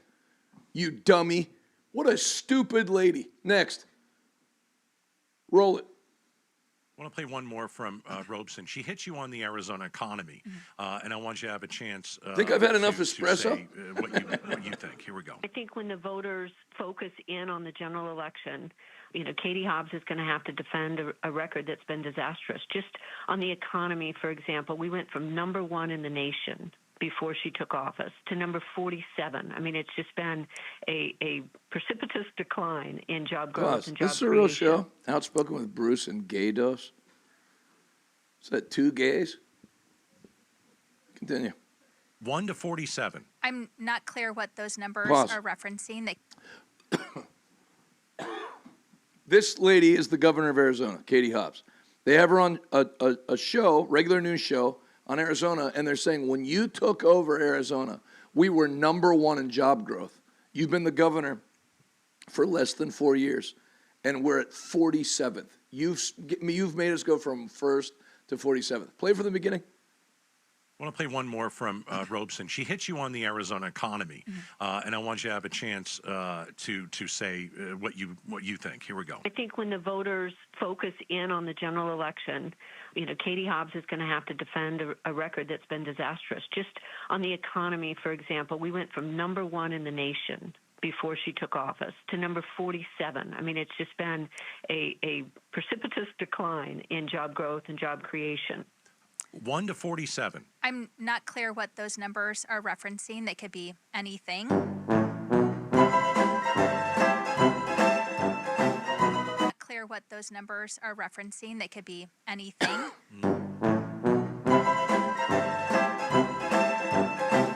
Not clear what those numbers are referencing. They could be anything.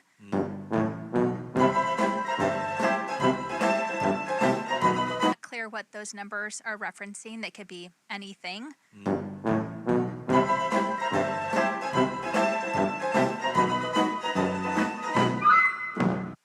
I hope those hosts had the numbers to like press her on it when she tried to just wheeze. I don't know what those numbers are from. They could tell her where the numbers are from and tell her what they refer to. Next. Revival Today app. Free to get, worth getting. Next. President Trump, there's a tremendous anti-Christian bias. Roll it. And I created the first ever Department of Justice task force to eradicate anti-Christian bias.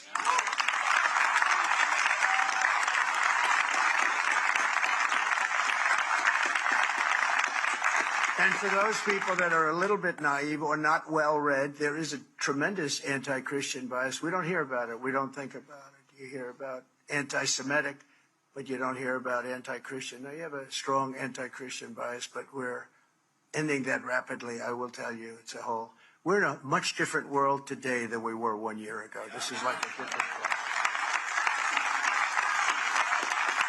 Next. Roll it. Democrats have tried to argue that red states have higher crime rates while overlooking problems of high crime in blue cities. I'm wondering if the president would consider working with red state governors to fix high crime in blue cities like in Memphis, Tennessee.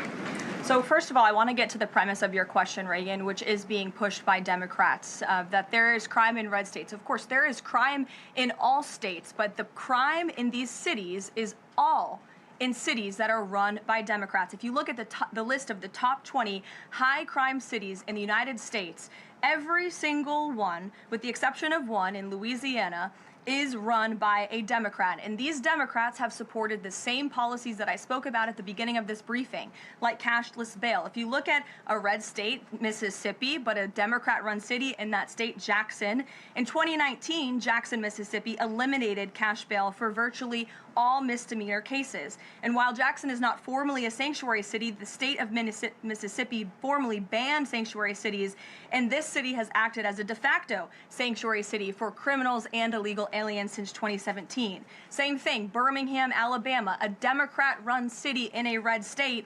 In 2017, the Birmingham City Council unanimously passed a resolution, quote, committing to establish sanctuary policies. So if you actually look at the facts from these Democrat-run cities, these are cities that are run by Democrats and by by members of the Democrat Party. These are blue cities, and they have all supported these disastrous policies which allow repeated career criminals back onto the streets to further commit acts of violence. And so to answer your question, yes, the president wants to work with anyone across this country who wants to end these horrible policies and to bring law and order to our streets. And I think that is proven by his tremendous cooperation with the mayor of Washington, D.C. and our nation's capital.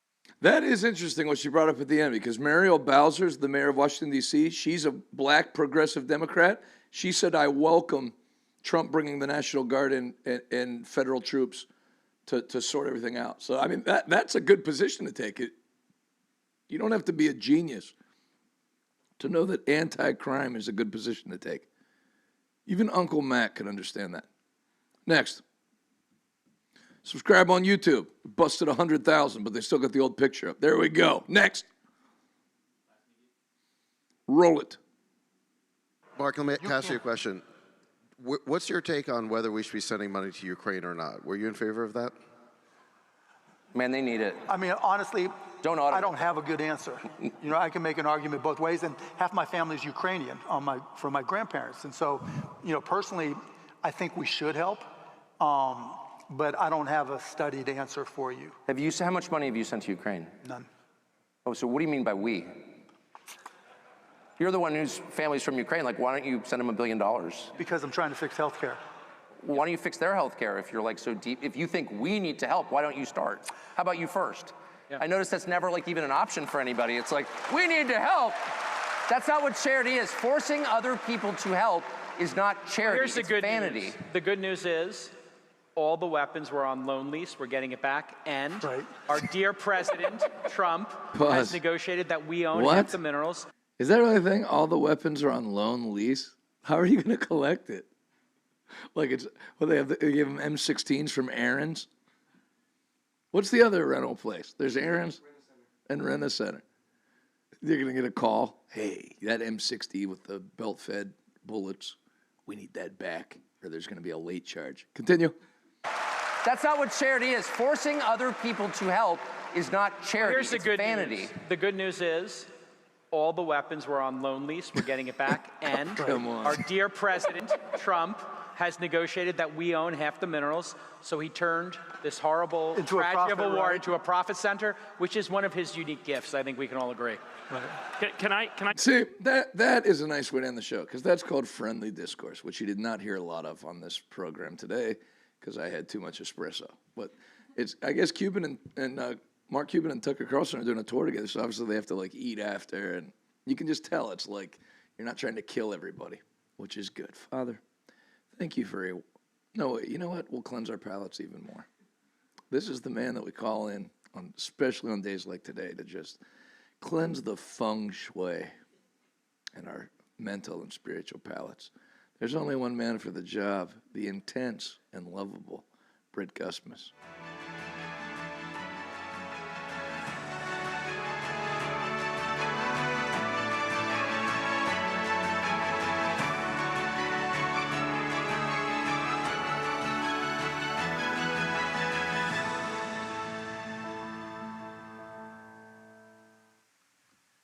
If you're a person who's out there hurting people mentally, emotionally, spiritually, it's because you're hurt mentally, emotionally, and spiritually. And there's only one way for you to stop hurting others. It's binding up your wounds, healing your heart. There's only one way that you do that. Back to me.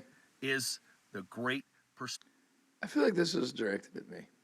And you know what? I'm not uncorrectable. I probably need to hear this. Just start the Britt Gusmus part again. I'm going to take this to heart. If you're a person who's out there hurting people mentally, emotionally, spiritually, it's because you're hurt mentally, emotionally, and spiritually. And there's only one way for you to stop hurting others. It's binding up your wounds, healing your heart. There's only one way that you do that. Is the great perspective giver, the great healer, the God of the universe. Let him do his work in you so you can discern how to master your emotions, and then you will give life, and you can truly rejoice in this day and be glad in it, because a good, healing God made it. Father God, thank you for being with us today. Thank you for healing our inner hurt so that we don't hurt others. Thank you for lifting every burden, being with people today. In Jesus' name, amen. If you've never received Jesus Christ as your Lord and Savior and would like to avoid burning in hell for an eternity, please pray this prayer with me out loud. Heavenly Father, I admit that I've sinned. I repent. I believe in my heart you raised Jesus from the dead. I confess with my mouth Jesus is Lord. and my Savior. Right now, I receive forgiveness. By the blood of Jesus, I am saved. In Jesus' name, amen. If you pray that prayer, welcome to the family of God. Please do what it says on the bottom of the screen. Go to revivaltoday.com and click I just got saved. When you do that, I'm going to send you my wife's brand new devotional book, Path to Dominion, a 16-week devotional plan, a 16-week devotional to walk in God's plan for your life. That's my gift to you to help you make it. And if you would like to help us feed 5,000 children in the morning, I'm going to give you a T-shirt to say thank you. I meant to make a new one, but I don't think we've had this one out that long. So this will be the last day for this, but you're going to want it if you didn't get it already. Nope. Cracker Barrel? Oh, you don't have it. How do you not have it? It was the most recent one. Maybe I'll send it to you.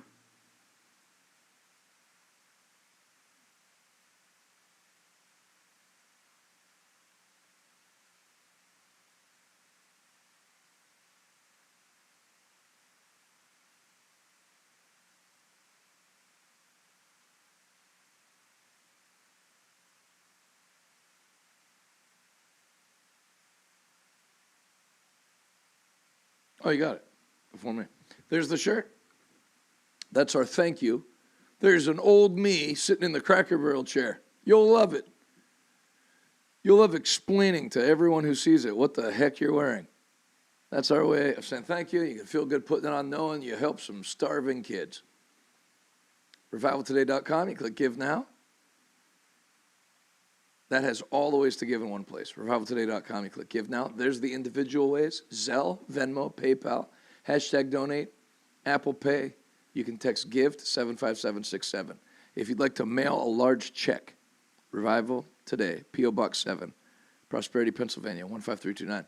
What did Faith say on X?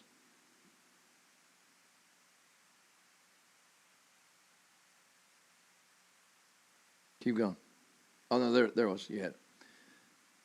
Dallas's book is still not on Amazon Kindle. There's a reason for that, Faith. When you brought it up, I said there's like something we have to do to get it on Kindle that we don't want to do. I don't mean like out of laziness. I mean it's like something that like we have to give control to somebody of something, right? So sorry about that. Revival Today, P.O. Box 7, Prosperity, Pennsylvania, 15329. Don't miss me tonight at Faith Family Church in Milton, Washington. Nope, but you're doing your best. 1702 Milton Way, Milton, Washington, 7 p.m. tonight through Friday night. Free to attend, register, it'd be great to know you're coming. And then second, I will be in Phoenix Saturday morning at Revival Today Church, Arizona. I will be in Santa Ana Saturday at 6 p.m. at Revival Today Church, Los Angeles. Then I will be in Texas Sunday at 9 a.m., Revival Today Church, Fort Worth. And you will have the joy of having, I believe, Mrs. Dallas will be with you, Revival Today Church, Pittsburgh, 8 a.m. and 10 a.m. Let's keep it going. I'd love to, that's my first time in the new building. If you're in Southern California, come out this Saturday. And I'm excited to see Arizona still blowing up. Then, next week is a big week. Edmonton, Alberta, September 15th through the 19th. 7 p.m. nightly, Tuesday through Friday. We're adding in day meetings for pastors and leaders. Don't miss it. If you have not registered for Breakthrough in Ministry, register today. That should be packed. If you are a pastor or evangelist that is connected to this ministry, Pastor Russell, interested in being connected, want to make impact, you know, this is going to be a rally for ministers that want to be a part of this revival that's blowing through the nations. So I will see you there. Register today at rtcregister.com. That's in Glendale, Arizona. That's the Phoenix area. If you've never been in southern Arizona in November, you are missing out. It would be a great time to go. I will see you, Ryan, in Montreal. That's in November. That'll be our Eastern Canadian camp meeting. It's going to be great. For myself, everybody here, great job setting everything up. And I will see you tonight at Faith Family Church in Milton, Washington. Good night now.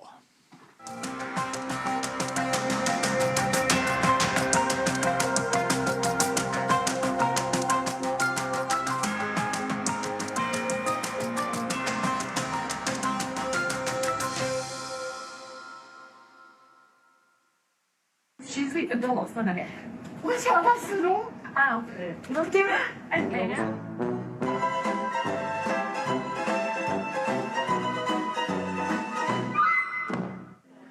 I'm going to eat some more of this if you're not careful. Oh.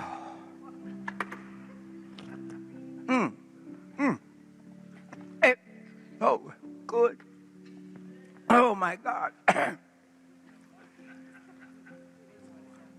You didn't have lunch, right?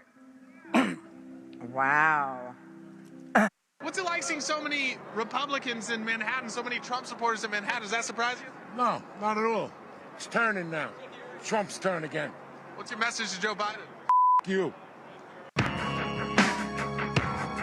My mother says, with my family. I never would have dreamed in a million years I'd see so many struggling Americans defies belief. We share the same fears and the same mountain grief. It's like a wave of desperation crashing over me. So many lives roughed up, so much anger, strain in each and every direction. I feel the pain, and straight through the radio waves, the fake news plays till it stays stuck in your head for days and days. Who would have thought biding your time, just trying to survive, just towing their line, just scraping all your nickels and dimes, that they would ruin everything and break the world like this. I kept on telling you that they would turn it all to shit. I know I hit a nerve with puppet master globalist powers, cause they lie about me every day for hours and hours, and now they're trying to bring me down with the government. I'm loving it. They built the world on bullshit, and now we taking it on. Fight in America, there ain't no hope for your kids. Fight in America, illegals and inflation shit. Fight in America, never seen crime like this. We give it everything. Tell me this ain't all we get. Fight in America, there ain't no hope for your kids. Fight in America, illegals and inflation shit. Fight in America, never seen crimes like this. We give it everything. Tell me this ain't all we get.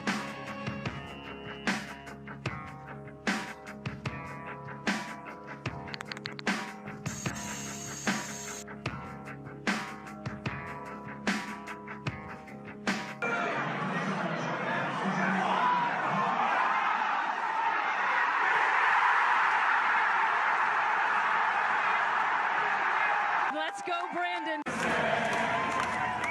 You can stick your poison vaccine up your arm. You can stick your poison vaccine up your arm. You can stick your poison vaccine. Stick your poison vaccine. Stick your poison vaccine up your arm. Why are you detaining me? You about to lose your job. You about to lose your job. Get this dance. You about to lose your job because you are detaining me for nothing. You about to lose your job. You about to lose your job. Get this dance. You about to lose your job. Oh my goodness. You about to lose your job. Get this dance. You about to lose your job. Get this dance. You about to lose your job because you are detaining me for nothing. You about to lose your job. Get this dance. You about to lose your job. Get this dance. You about to lose your job because you are detaining me for nothing. You about to lose your job. Get this dance. You about to lose your job. Get this dance. You about to lose your job. Get this dance. You about to lose your job. You about to lose your job. Get this dance. You about to lose your job. Get this dance. You about to lose your job. Oh my goodness. Get to you, boy. Is it worth you losing your job? Cause you bought to. Cause you ain't got no reason. I'm Jonathan Shuttlesworth, and I've met a lot of pastors on the road that wanted to have a revival, but weren't sure how to go about setting it up. So I wanted to do this video to tell you a couple things. Number one, I'm sure you see somebody flying around in a jet and think, what is the enormous expense to have you come to our church? The answer is, it's zero. Acts 20:34, the Apostle Paul said, I've always taken care of my expenses and the expenses of those who travel with me. We have no minimum requirements. We have no honorarium. Our team is taken care of by us. us. We book our own hotels. I've done that my whole traveling ministry. All we do is receive a love offering as Paul instructed in the Bible. That's it. We're not under any financial pressure, and we don't put you under any financial pressure. Secondly, what I do is a little different than what a lot of other traveling ministries do. We don't do conferences and we don't do ticketed events. I don't generally do one-night meetings. I like revivals. I like seeing a church explode with the power of God. Sinners get saved. As the week goes on, sinners bring more people. And really, you can see 10 years of church work accomplished in 1 week of a strong revival meeting. That's what I like to see done. I don't care about the size of the church. I care about seeing God hit the place. And whatever you start with, seeing it multiply. So what does it take for me to come to your church if you're interested? An invitation. So the information for an invitation is on the screen. I look forward to hearing from you, genuinely. If you're a pastor and you want to see God shake your region, I will partner with you in that. I want to see that happen. So I'll look forward to hearing from you and meeting you this year.